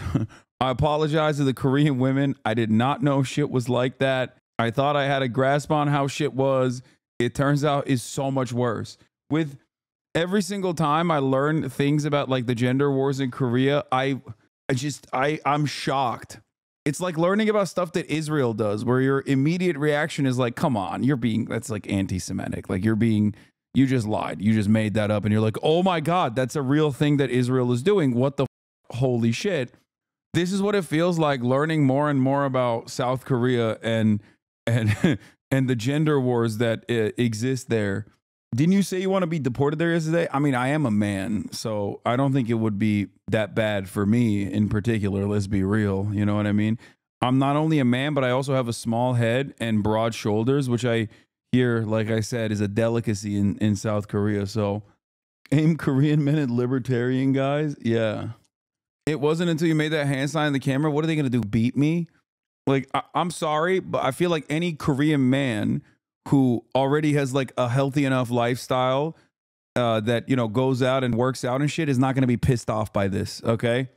Like, I feel like the type of dude that gets pissed off at this is the type of dude that isn't exactly outside. You know what I mean? It's like the same principle with all my haters. You know, I don't really get pushed a lot by random losers in the way that like you would think that there's an outsized amount of hatred online, because most of those dudes just exist online. You don't understand? They will come to your house and protest. Yeah, I'll show my dick at them. BTS talked about supporting feminism and they got eaten alive by Korean media. That's crazy. Highest suicide rate in the developed world, as per the World Health Organization's 2019 estimates. If you look exclusively at the suicide rate amongst women, you will find that South Korea's suicide rate for women is the 4th worst of all countries in the world, surpassing even many struggling developing nations. Japan is somewhat notorious in the West for its problems surrounding depression and suicide, but in South Korea, women commit suicide at twice the rate of women in Japan. In 2019, keep in mind that this is before COVID, a survey conducted by Hankyoreh newspaper showed that amongst young Koreans between the ages of 19 and 34. Yeah, we haven't even talked about the deepfake porn harassment epidemic in South Korea, which is even crazier, dude. Like, there's so much. I know that stuff, but I didn't realize this shit was also happening. 83% of young women and 7. Yeah, you want to see a hateful gesture? I'll start windmilling my cock to all the protesters outside of my house in South Korea, okay? 78% of young men view South Korea as a living hell. Nearly 80% of young women and 72% of young men want to leave South Korea. And this is because, putting aside any gender considerations for the moment, the experiences of Korean young people are incredibly soul-crushing. This article in the Korea Herald, Why Koreans Want to Leave Hell Joseon, quotes sociology professor Lee Byung-hoon, who states that the phenomenon is a reflection of South Koreans of all ages struggling to survive amid a lack of jobs and unstable livelihoods. Oh, it turns out Hasan wasn't wrong about this assessment. Oh my God. Where's that one dumbass chatter now? You don't arrive at this level of instability without like serious economic volatility. You don't just arrive at like this much insanity without factoring in socioeconomic conditions, chatter that was like, Hasan, you're talking a big game like you know stuff about Korea. Like, I know enough. Holy shit. There's an inequality of opportunity. They feel like the playing field is uneven in the first place, and their efforts will not pay off. Competition in Korea is so tough, so grueling, that 20 years ago... It's also because all just don't die. And then they don't get fired. I mean, at least that's how it is in Japan for the most part, which is so crazy that, like, I always go back to that one famous Japanese Yale economist who was like, I have a solution to Japan's aging, like to Japan's capitalism crisis. Let's kill every old person. That is unironically what he said. And you want to know what's really crazy about that? Japanese youth heard that and was like, that's an incredible idea. Okay? They literally were like, oh my God, finally, someone came up with a fantastic solution. That is insane. Okay? That's insane. That had to be hyperbole. No. That's not hyperbole at all. I'm not even remotely exaggerating. There is a famous Japanese economist, I think, or he was a sociologist. I'm not entirely sure what it was, but here it is with the cool ass glasses. A Yale professor suggested mass suicide for old people in Japan. What did he mean? Yusuke Narita says he is mainly addressing a growing effort to revamp Japan's age-based hierarchies. Still, he has pushed the country's hottest button. Yeah. But no, you don't understand. The craziest part isn't that he suggested this, okay? Like, or he had the audacity to dream, okay? The craziest part is people heard it and were like, That's a banger idea. Like, he wasn't joking. He wasn't memeing. He was just straight up like, let's just kill some of these old like, and the Japanese youth heard that and said, we hear you. That sounds like a great idea. They proposed another recently. Oh, I saw this one. Ban on women marrying after 25. This bizarre proposal to boost the birth rate in Japan. Japan's noted writer and conservative party leader Naoki Hyakuta has apologized after his comments on women in the falling birth rate in the country sparked criticism. He said that to boost the nation's birth rate, women should be banned from marriage after the age of 25 and from removing their uterus post the age of 30. I swear to God, dude. Listen. Mark Fisher cooked when he said, we can imagine the end of the world before we imagine the end of capitalism. It is easier to imagine the end of the world than it is to imagine the end of capitalism. Okay? These people are just like staring down the barrel of a gun and going, it, dude. I got no other options. Let's just kill old people. Or they're looking at the situation and going, let's just, forcibly impregnate every woman under the age of 35 or under the age of 30. That's insane. Yeah, he did. He just straight up said it. Yeah, he did. He said women have their uterus removed after the age of 30, not allowed to go to school after 18, unable to marry after 25. Just kill them after 40 if they haven't given birth. Like, what are we doing? Okay, we've moved so far beyond the problems facing these different societies. Hyper competitive, and one who is lower on the hierarchy, which in Confucianism should be, most people, have to overcome both that competition and the enormous advantages of the privileged people in Korean society to get anywhere or be anyone. If you watch the JRPG video, you might recall that Japan's economy is controlled in large part by mega conglomerates with enormous political power called the Keiretsu. In South Korea, the situation is even more severe. The chaebols are very much like the Keiretsu. They are thick webs of interwoven business relationships, but even more exclusive. Yeah, this is why I say South Korea is like, well, it's one company that owns everything, but it's like 6 families that the chaebols own basically every aspect of the economy, and it is so cooked. Oh my God. Yeah, they're living in a techno-feudalist dystopia already. As many of them are families built quite literally in the Confucian style. The top 10 chaebols in South Korea account for nearly 60% of the country's GDP. Another nearly 25% is accounted for by the remaining 50-some-odd chaebols. Altogether, 80 to 85% of South Korea's GDP is controlled by about 64 families. To give you an idea how preposterous these numbers are, when the United States broke up Standard Oil, Rockefeller the octopus, well, Standard Oil accounted for only 1.7% of the US GDP at the time of its breakup.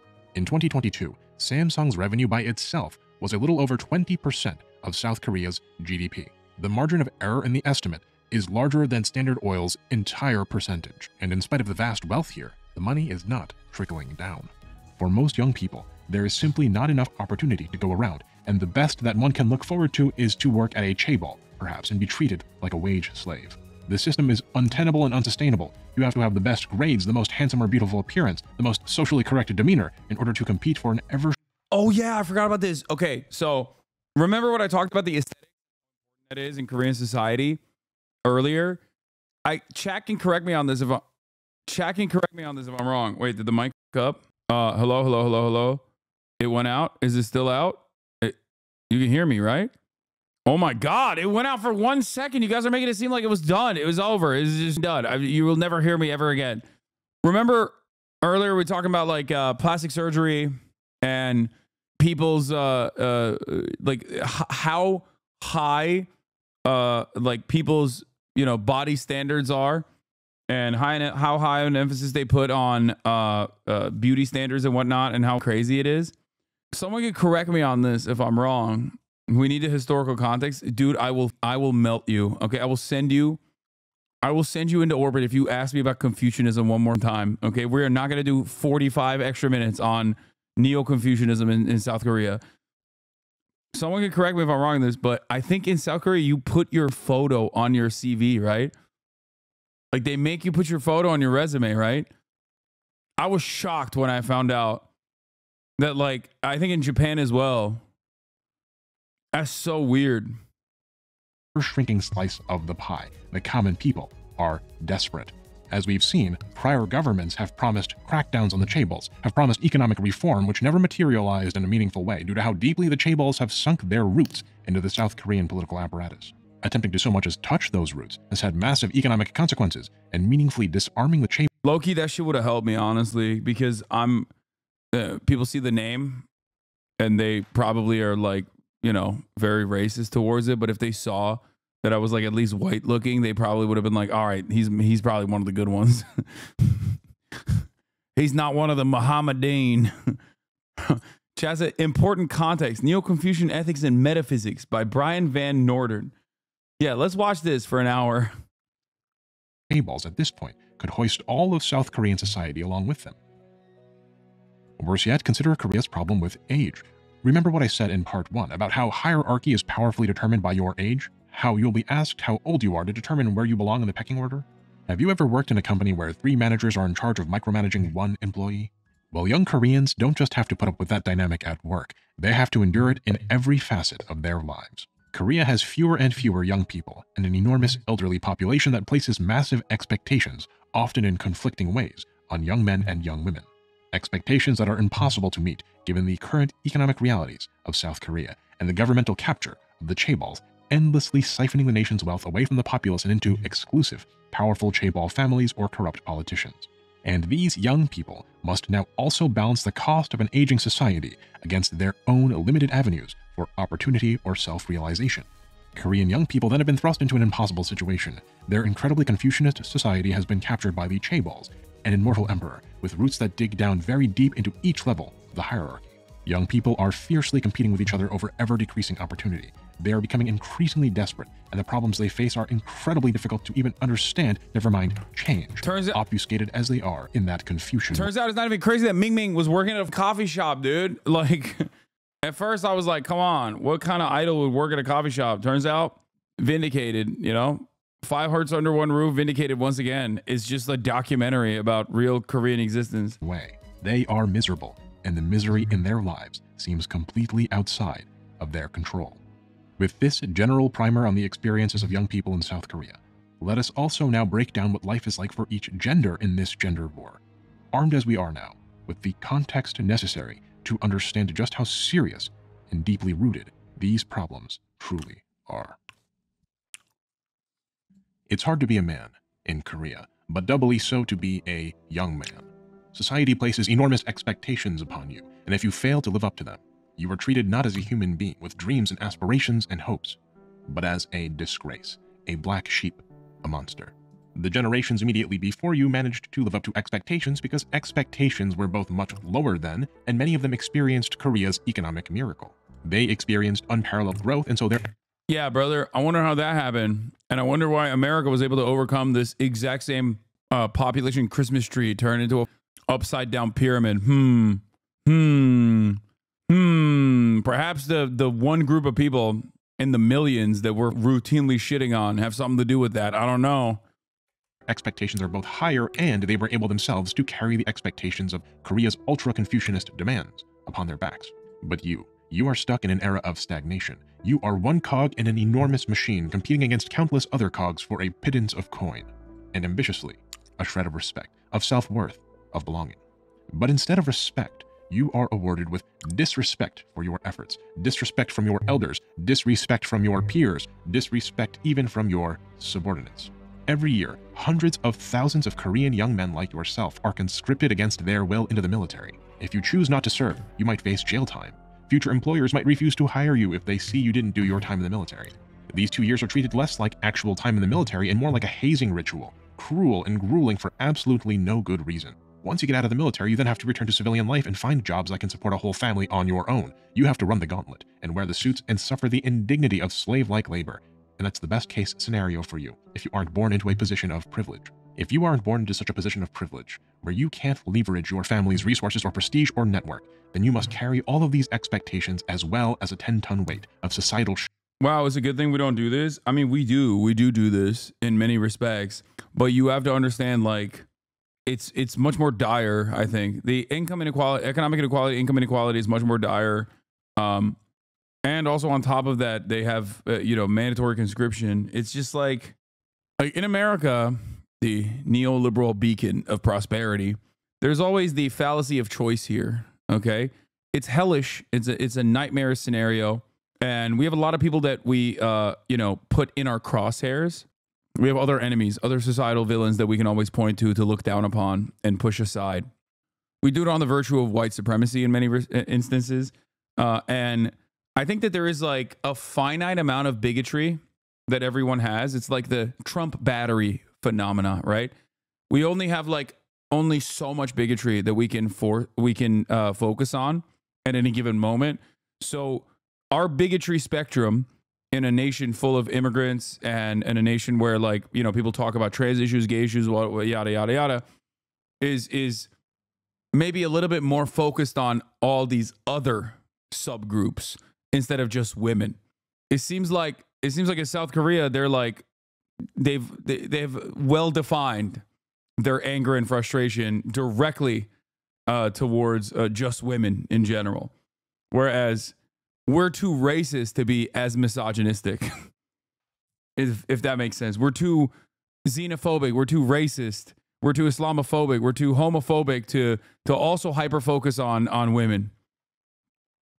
We still do a healthy number, We still do a healthy bit of women hate around these parts. Okay, don't make a mistake. Don't get it confused.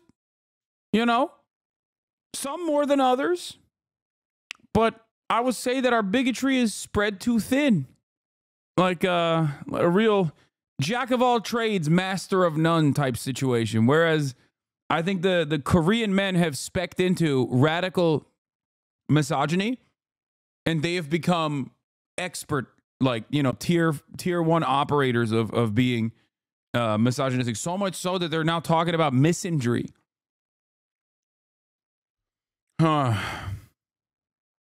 South Korea needs a Hasan to channel the hate of the incels and protect the women. Yeah. Saying that after America elected a rapist felon over a woman is crazy. Okay. See, that's a great take. We elected a rapist felon over a woman, but why? He said he was going to mass deport 20 million immigrants. Okay. 20 million immigrants. You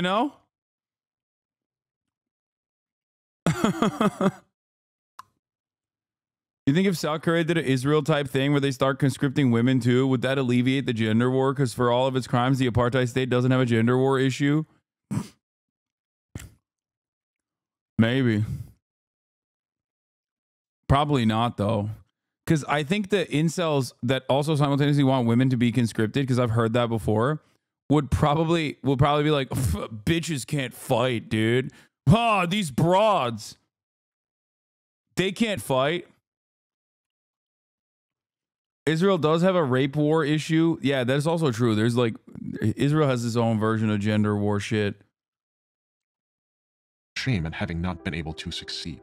All of these expectations are levied on men, and none are levied on women. Women seem to have it so easy. They just have to. Also, I don't think you want to train the entire female population in hand-to-hand combat, and because I feel like they're gonna start beating ass. You know what I mean? Maybe it's not. Dude, seeing the way that shit has, seeing the way this shit has unfolded in South Korea, I don't know if you want all of the women to be able to do hand-to-hand combat. Maybe it's the best idea. I don't know. Maybe it is. Equalize the field. Women about to do an Atomwaffen, but for, radical misandry. Look good and stay quiet and cook the meals. That's all that society expects of them, and they can't even do just that, while we men are expected to do everything else. to provide for the family, to build a generational wealth, to pay for the dates, to pay for the places the women live and the clothes they wear and the food they eat, to serve in the military against our will, all while being disrespected by everyone around us, by the elderly, who don't understand why we aren't doing as well as they did, by foreigners, who don't understand the expectations our society places on us, and by our own women, who seem to expect more from us than what we can provide, and accuse us of crimes that we aren't committing. Something must be wrong. The system is failing us because the pieces aren't in the right place. What could it be? I don't know, man. I feel like if it's not a crime, a lot of the stuff that we've seen from the radical incels out there claiming that women are doing radical misandry, I think that should be a crime. Even if it wasn't, maybe they should be crimes. From where I'm standing, it seems like it is a crime. Like, it needs to be dealt with somehow. The people are subordinate to the government. The sons are subordinate to their... I know he's talking about the incel perspective. Fathers. The younger are... Also, there is validity to what they're saying, for the record. I like, all jokes aside, this is something that I was talking about as well, where, like, this is precisely what I was mentioning when I said, like, this kind of attitude doesn't just come out of nowhere, okay? People don't just, like, learn... it's not because South Koreans watch, like, a shit ton of Andrew Tate videos, okay? If anything... some of these dudes could teach a thing or two to Andrew Tate about how to properly be a misogynist. But there is validity to a lot of the anger and resentment that South Korean men feel. It's just being misdirected, as always, against someone else that they have, that they're considering is like beneath them. It's a case of punching down. People get mad at me and say, Hasan, why do you compare everything to America? But like, I live here, and also my audience is majority American, so it's no different in thinking that like your Haitian immigrant neighbors are eating your cats and dogs and stealing your social safety nets and stealing your rent in Springfield, Ohio, when your town is in a state of disrepair because there's no adequate job prospects for you and there's no adequate housing for you. And of course, in that process, you're just like looking for someone to blame for why you feel the way that you feel. You're looking for someone, you're looking for solutions. And I'm sure that there are plenty of people in South Korea, just like in North America, there are plenty of people who will point the finger of blame at those who are even more underserved than you. Subordinate to their elders. But the women, they want more, they expect more, and they offer disrespect instead of appreciation for the suffering we must endure on their behalf. Why do the women insist on piling more onto us? We cannot take any more. Our backs are breaking. We are at the point of madness. We cannot tolerate a single straw further, not one more step. And so every step, every encroachment... Also, this kind of division amongst gender, like having any sort of division within the working class is only beneficial for one group. And in South Korea, they have a name. It's chaebols, right? Like, those who benefit from sitting at the tippy top of society will, of course, sit back and be like, great, they're fighting each other instead of fighting us. Awesome. Must be met with overwhelming force, must be pushed back into its place to preserve society, to preserve our values, to preserve our sanity.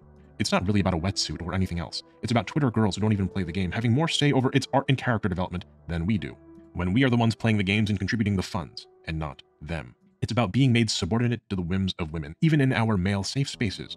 It's not really about Megalia or a little pinch causing us some offense over genitalia. It's what the pinch represents. Disrespect, at a point where we are already disrespected to the maximum amount by everyone around us. It's about a nonsensical rebellion against the system by women who have the easiest role in the hierarchy, eroding the very strengths that empower Korean society and make its cultural exports the envy of the world. We're hurting and we're not being heard. Why can't women just understand that they have it easy, and at the very least, stay quiet if they can't be respectful? It does suck to be a man in Korea. Not to give away too much about myself, but my own culture is not that dissimilar to yours, and I get it. There are a lot of responsibilities that we must bear as men. There are expectations levied on us that we can't meet because the world prohibits us from meeting them, and then we are blamed for the world. Korean society is dehumanizing. You may think to yourself, you men, well, some of the actions we take are a bit over the top, but the ends justify the means. We can't take anymore. It's human nature to judge oneself by one's intentions, and others by their actions.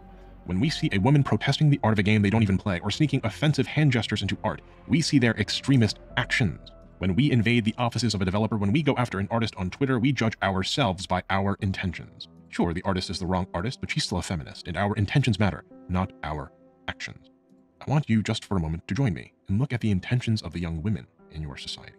Because just as Korean society places an enormous burden of everything that the men are complaining about, women also literally get punished by, and then some on top of that because of the radically misogynist ways in which South Korean society operates.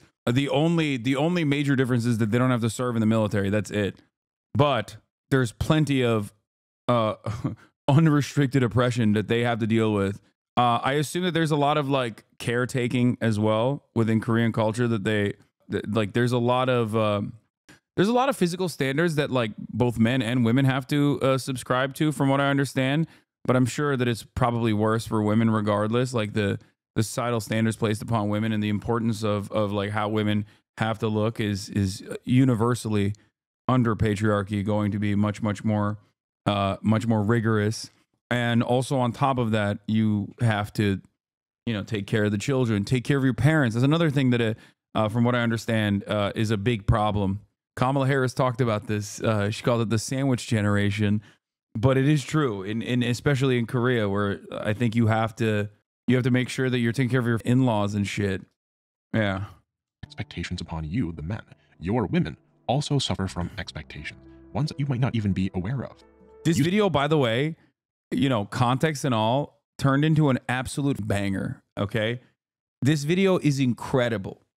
Like it's so well thought out. It's so well researched. I mean, 10 out of 10, no notes. Maybe we learned maybe we learned a little too much about Neo-Confucianism, but maybe there's a little bit too much context. But Moon, why did the chicken cross the road? Audience, don't know why. Well, first we need to establish what a chicken is. Let's go back to roughly 6,000 BC with the domestication of the red jungle fowl. What is this? Have you ever seen anything about the new Bonhoeffer movie and the ADL ad they put in at the end? My parents roped me into going to it tonight. I've never seen a more hypocritical stunt in film. No, what? I have not.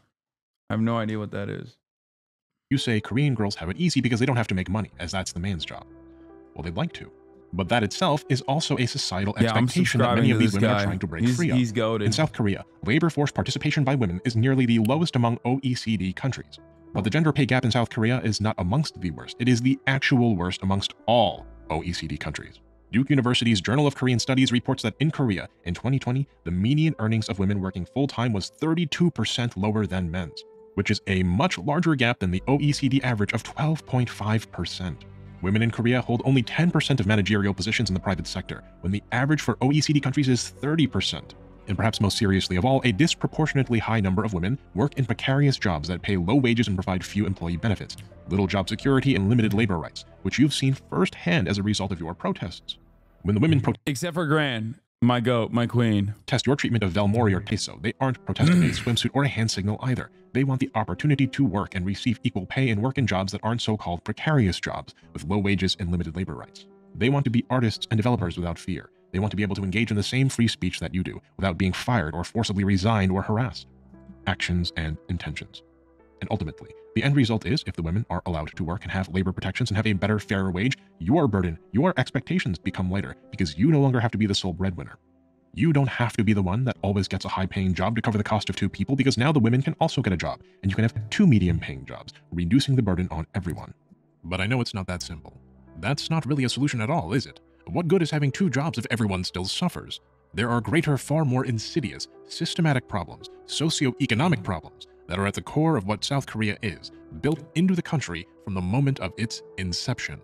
It won't be easy to solve these issues. There is no simple fix, and anyone who tells you otherwise is lying to your face.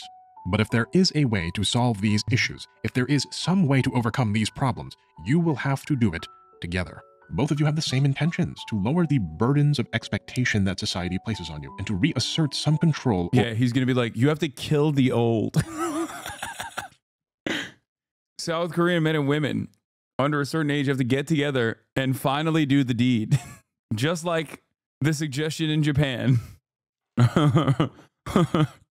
Yeah, I don't know, man. I feel like people are way more focused on the gender war dynamic than anything else. Like I don't think they're gonna do a elderly pogrom, let alone let alone the real revolutionary act that must occur. Is this why Gran dresses like she does? The lanyard is the only link that shows she's gainfully employed, so she has to display it to demonstrate her worth in a hyper-capitalistic society. Is this why she holds the lanyard so close to her heart? Yeah. She's like, I'm a manager and I need you to know that.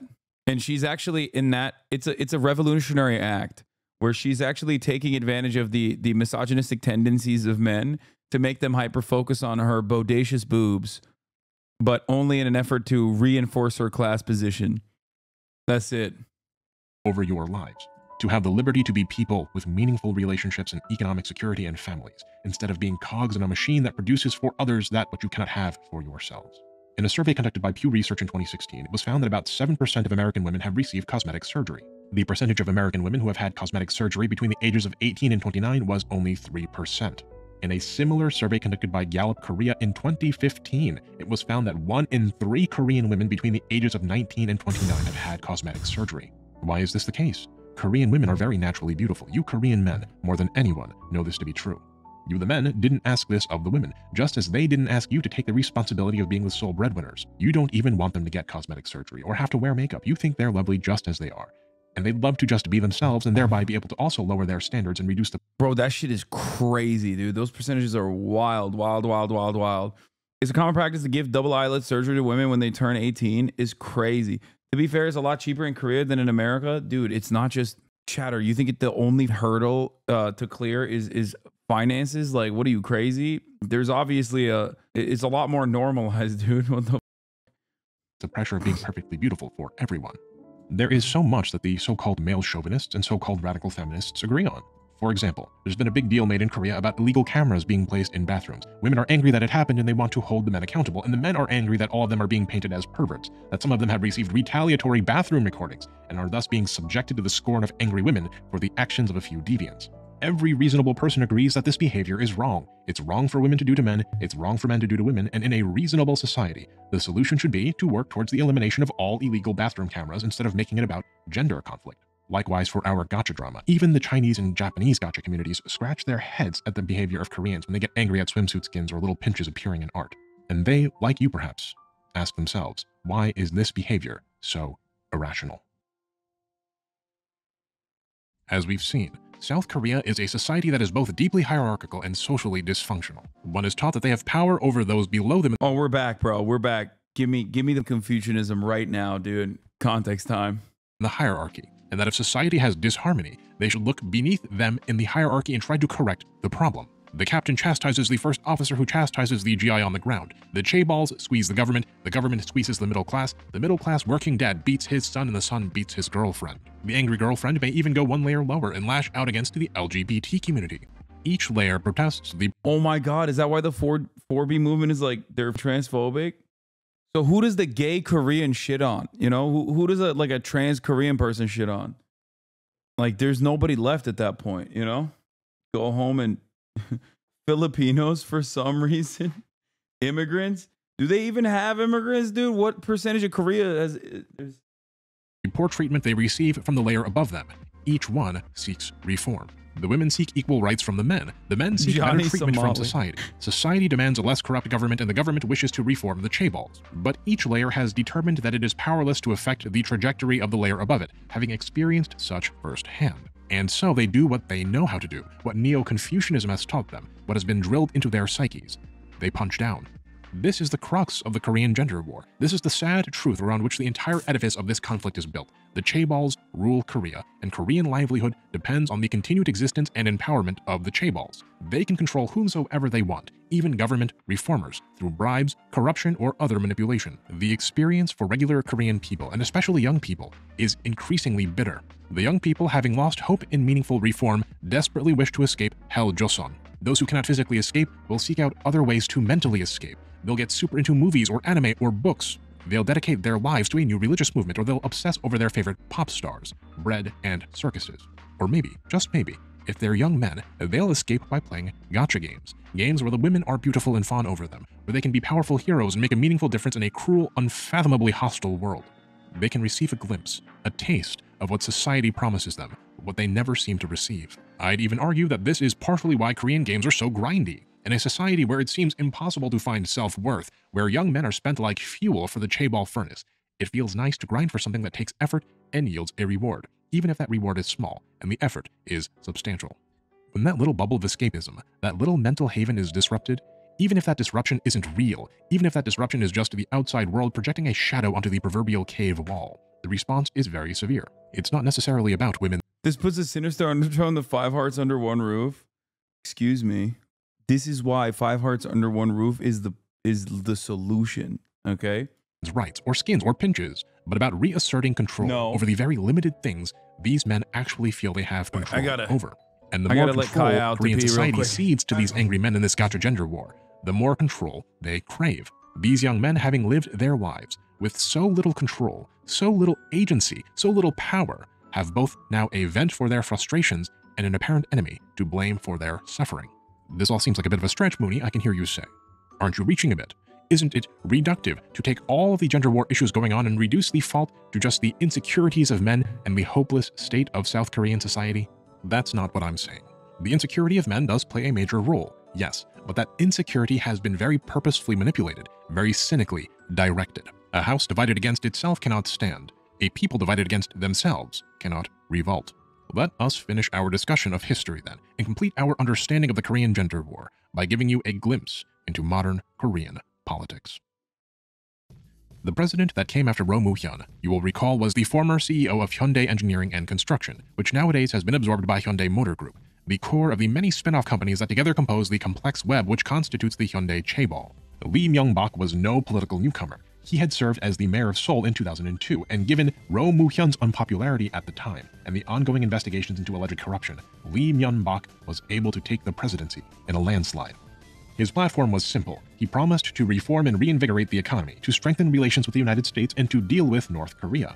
Almost immediately after taking power, though, Lee proceeded to negotiate a controversial free trade agreement with the United States and pushed for privatization of public companies. Like his predecessors, he conceded ground to the chaebols and to the United States and built his power off of economic legitimacy. But Lee was no reformer at heart. He was of the chaebols and by the chaebols and for the chaebols. He was their man in the chair. Now look, I know I've simplified Korean politics to an extraordinary extent. These leaders are more than just walking corruption scandals. There's a ton of political nuance that I'm not touching upon because they're outside of the scope of this video. But as you will see, corruption runs very deep in the South Korean government and continues to do so to this very day. Lee's presidency came and went, and though allegations of corruption emerged, they never went anywhere. It wasn't until 2018, in the wake of another corruption scandal, which we'll soon get to, that Lee Myung-bak was investigated and eventually arrested and sentenced to 15 years imprisonment on charges of corruption. Reuters reported at the time that the Seoul Central District Court found Lee guilty of embezzlement of about 24.6 billion Korean won, about $21.77 million, from a private auto parts maker headed by his brother. And he also accepted bribes from Korea's largest chaebol, Samsung, and from other capital interests as well. But Lee's corruption pales in comparison to that of his successor, the first female president of South Korea and the first female head of state in East Asia, Park Geun-hye. Damn, dog. They put a woman in charge, and look at what she did. Let her do some girl bossing. Let her do some girl bossing, okay? Y'all don't want to see a woman thrive, okay? She said, if men can do it, I can do it too. South Korea has woken up to its first female president-elect. And some people here on the streets of Seoul think that she may be able to do a lot to try and help the lives of women. Now, Park was already a well-known politician in South Korea prior to her becoming president. She was defeated by Lee Myung-bak, the former president, in their party's last primaries, and so her name was already very well established amongst the voting public, and particularly in the conservative GMP party. If you don't recognize the name Park Geun-hye... Oh, color me surprised. It was a conservative woman. This is why I said before, chat, if America ever has a female leadership, it's most likely going to be a conservative, okay? And I don't mean like a Hillary Clinton style conservative in the Democratic Party. It's going to be like a right-wing reactionary from the Republican Party. Okay, if you don't know what happens next, then prepare yourself. The truth is sometimes kookier than any fiction can be. Park Geun-hye is the eldest daughter of Park Chung-hee, the dictator, the one who most masterfully wielded the chaebols. And Park Chung-hee was once friends with one Choi Tae-min, the leader of a new religious movement called Yongsaegyo, the Church of the Spirit World, and an alleged Maitreya, or future Buddha. Choi Tae-min, in part through his friendship with Park Chung-hee, amassed an enormous amount of wealth and power in South Korea. Park Geun-hye's mother, the then wife of Park Chung-hee, Yuk Yong-soo, was assassinated on August 15, 1974, after a failed attempt at assassinating Park Chung-hee went awry. As Park Geun-hye grieved the loss of her mother, she was allegedly approached by Choi Tae-min, who claimed that he had seen her mother in a dream, an event which marked the start of a long, friendly relationship between Park and Choi. Choi Tae-min had many children, one of whom was Choi Soon-sil, a prominent and...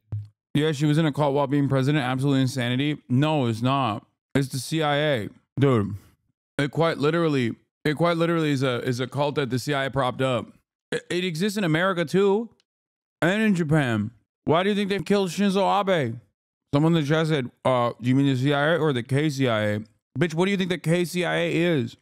Wait, isn't this the same cult? I thought the Moonies were an offshoot of this cult. No, this is the Church of Eternal Life. Wait, I might be wrong. Cult racism, I apologize. And powerful businesswoman who served as Park Geun-hye's right-hand woman. And Choi Soon-sil had a daughter named Chung Yu-ra, who loved horses. She was a gold medalist at the 2014 Asian Games in dressage. In 2015, Chung was admitted to Ewha Women's University, a highly prestigious school. The Korea Herald reported that the chief of admissions at the university ordered interviewers to, and I quote, select a person who brought an Asian Games gold medal. None of the other candidates were permitted to bring a medal, but Chung brought hers in violation of school policy and was selected. An audit later allegedly discovered that the interviewers purposefully gave other students lower scores to help Chung with her acceptance. It wasn't enough just to graft Chung into the school, they torpedoed the futures of regular young Koreans who had otherwise done everything right. During her time at university, Chung was marked as present for only 8 classes over 3 regular semesters. She never did her homework, she didn't take any exams or turn in assignments, and yet she reportedly received stellar grades. In one instance, one of Chung's professors was found to have done an important project for her, cementing his or her work as Chung's own. Students at this highly prestigious, extremely exclusive school, being amongst Korea's best and brightest, quickly noticed the preferential treatment that Chung was receiving, and they staged protests. Pursuant then to all of this negative attention, the Korean cable TV network JTBC... Dude, it's so funny when like everything is collapsing, but there's still clearly remnants of like institutional hierarchies that people still cling on to. And this is one of them where they're like, what the f? It's like, bro, everything sucks. Like, this is the one thing that you think is supposed to be real.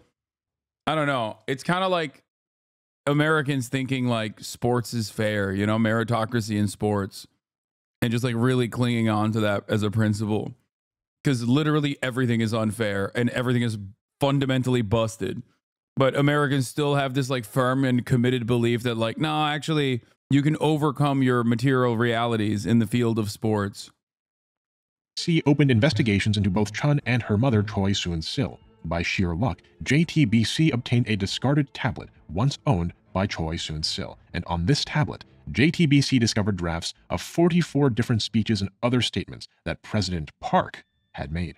Choi received many of these speeches days or even hours prior to their delivery, and certain passages in those speeches were marked in red. This powerful businesswoman, this daughter of a cult leader, had access to extremely privileged information and was editing the speeches and directing the policy of the president. Also, Chaeble's like, they get away with doing horrific shit, like both structurally but also directly, like physical violence, which is always shocking. Like, what was it? There was that famous story of the one of the Chaebles that like demanded the plane land or some shit. I'm misremembering, but it's like, it's basically like you're God's chosen son. Yeah, I think it was Peanuts. Yeah, no, they are celestial dragons in One Piece, basically. The Nut Rage incident, referred to as Nutgate, Tangkong Hohang, was an air rage incident that occurred on December 5th in John F. Kennedy International Airport. On Korean Air Flight 086, Korean Air Vice President Heather Cho, Korean name Cho Hun Hyuna, later changed to Cho Sung Yong, dissatisfied with the way the flight attendants served nuts on the plane, ordered the aircraft to return to gate before takeoff. Nutgate. All first class passengers, including Cho, were given nuts bagged in their original packaging in keeping with the airline's procedures. However, Cho had expected them to be served on a plate in first class. She questioned the cabin crew chief about the standards procedure of serving the nuts. After a heated confrontation, Cho assaulted him. That's the part that is really funny. Like they throw hands, dude. When they get mad and they don't get their way, like they just throw hands. And ordered him off the plane, requiring a return to the gate and delaying the flight for about 20 minutes. When the incident became public, Cho and Korean Air were heavily criticized. In the aftermath, Cho resigned from one of her several executive positions at Korean Air. She was subsequently found guilty in a South Korean court of obstructing aviation safety and given a 12-month prison sentence, of which she served 5 months. That's crazy. Austin showed he had power. Also, she had several executive positions. And it took 2 years for the crew to get their job back. Discovery struck South Korea like a lightning bolt, and mass protests erupted, followed by investigations of both the president and her staff.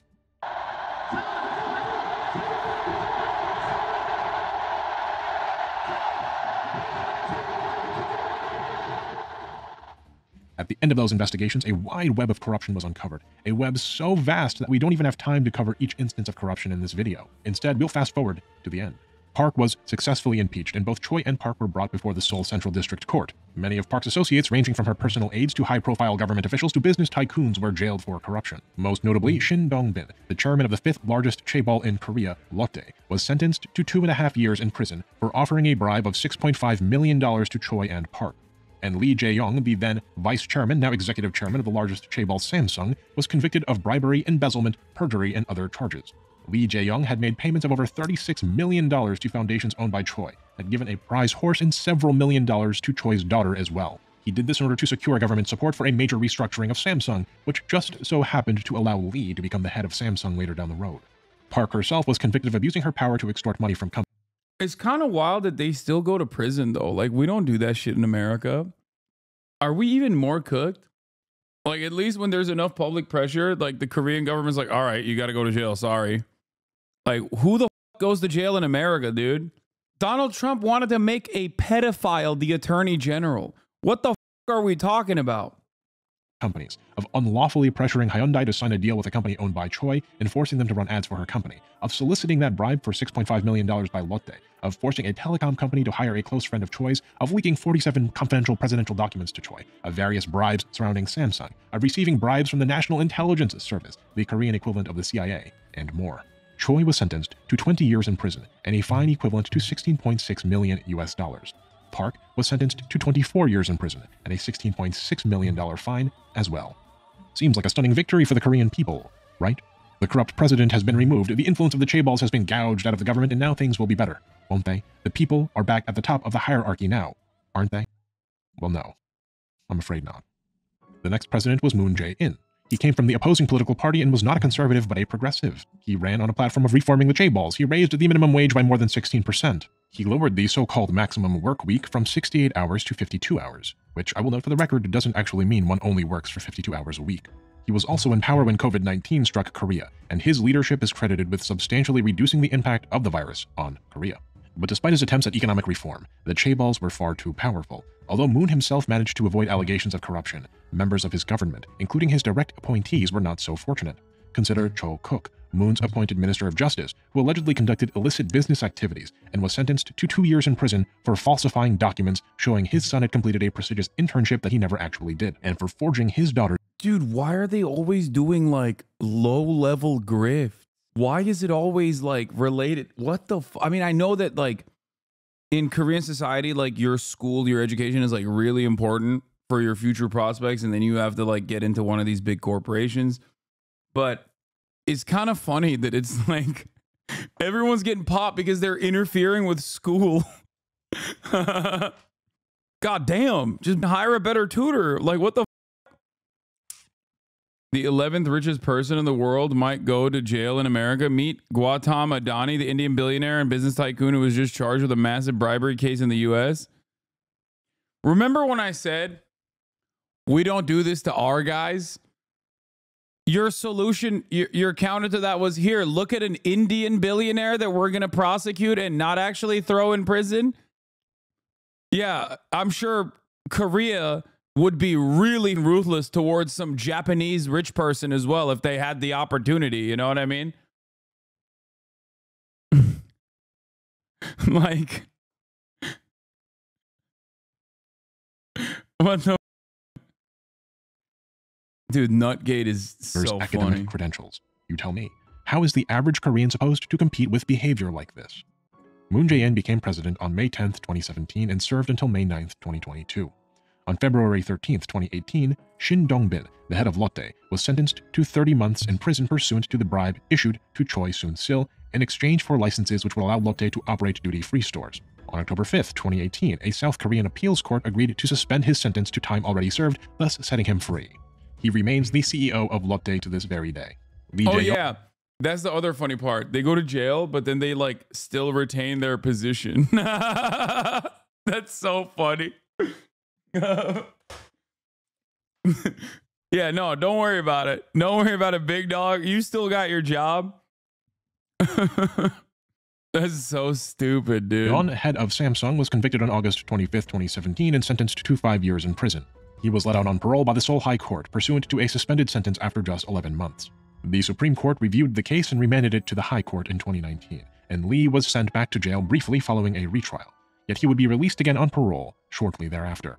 On August 12, 2022, Lee Jae-yeon was pardoned by current Korean President Yoon Suk-yeol. Lee maintained control of Samsung throughout his brief time in and out of prison. PBS reports that business leaders and politicians had called for Lee's pardon. Justice Minister Han Dong-hoon stated at the time that the pardons were, and I quote, aimed at overcoming the economic crisis through encouraging business activity. It was just like what happened to the industrialists under Park Chung-hee, imprisoned, fined, and released in exchange for their cooperation. Wield the scepter, gain legitimacy, empower the chaebols, feed the beast. On December 23, 2021, President Moon Jae-in granted a special pardon to former President Park Geun-hye. This is what he said concerning the pardon. We should move into a new era by getting over the pains of the past. It's time to boldly pull together all our strengths for the future rather than fighting against each other while being preoccupied with the past. And believe it or not, even former President Lee Myung-bak received a pardon. Remember him? The president who was the former CEO of Hyundai and who took bribes from Samsung, amongst other... Yeah, she said Obama. He said, Obama, we must not look backwards. We must look forward. Crimes of corruption. He too was pardoned 1 year later on December 27, 2022, by current President Yoon Suk-yeol. And pussy too? After all the smoke and mirrors, after all the pomp and circumstance, nothing changes. Let me be queer. The hierarchy reasserts itself into the proper order. And the gay Obama grow. Be like... And this brings us to the very end of our history lesson with the aforementioned current President Yoon Suk-yeol, a very staunch conservative who has promised exactly the same thing that each of his predecessors has. He promised to fight inequality and unemployment, and fight corruption. But he has also promised economic deregulation and a hardline stance against feminism. We won't get into the... I'm not gonna lie, chat. I had a great time today, by the way. Like, looking at these long YouTube videos. I had a fantastic time. I don't care if some of you are like, man, why didn't you cover the news or whatever? But, like, this shit is peak. You know, I used to do this all the time. It was fun. It was informative. It was instructive. Stop asking me to play mouthwashing! Non-stop with this one. Non-stop. The audience is begging for you to play mouthwashing. I brought it up one time. Anyway, I will also do more of this tomorrow. I did 9 hours, dude. It like time just blew by. Didn't even pay attention. Didn't even realize what was going on. But I'll be back tomorrow with more fun shit, okay?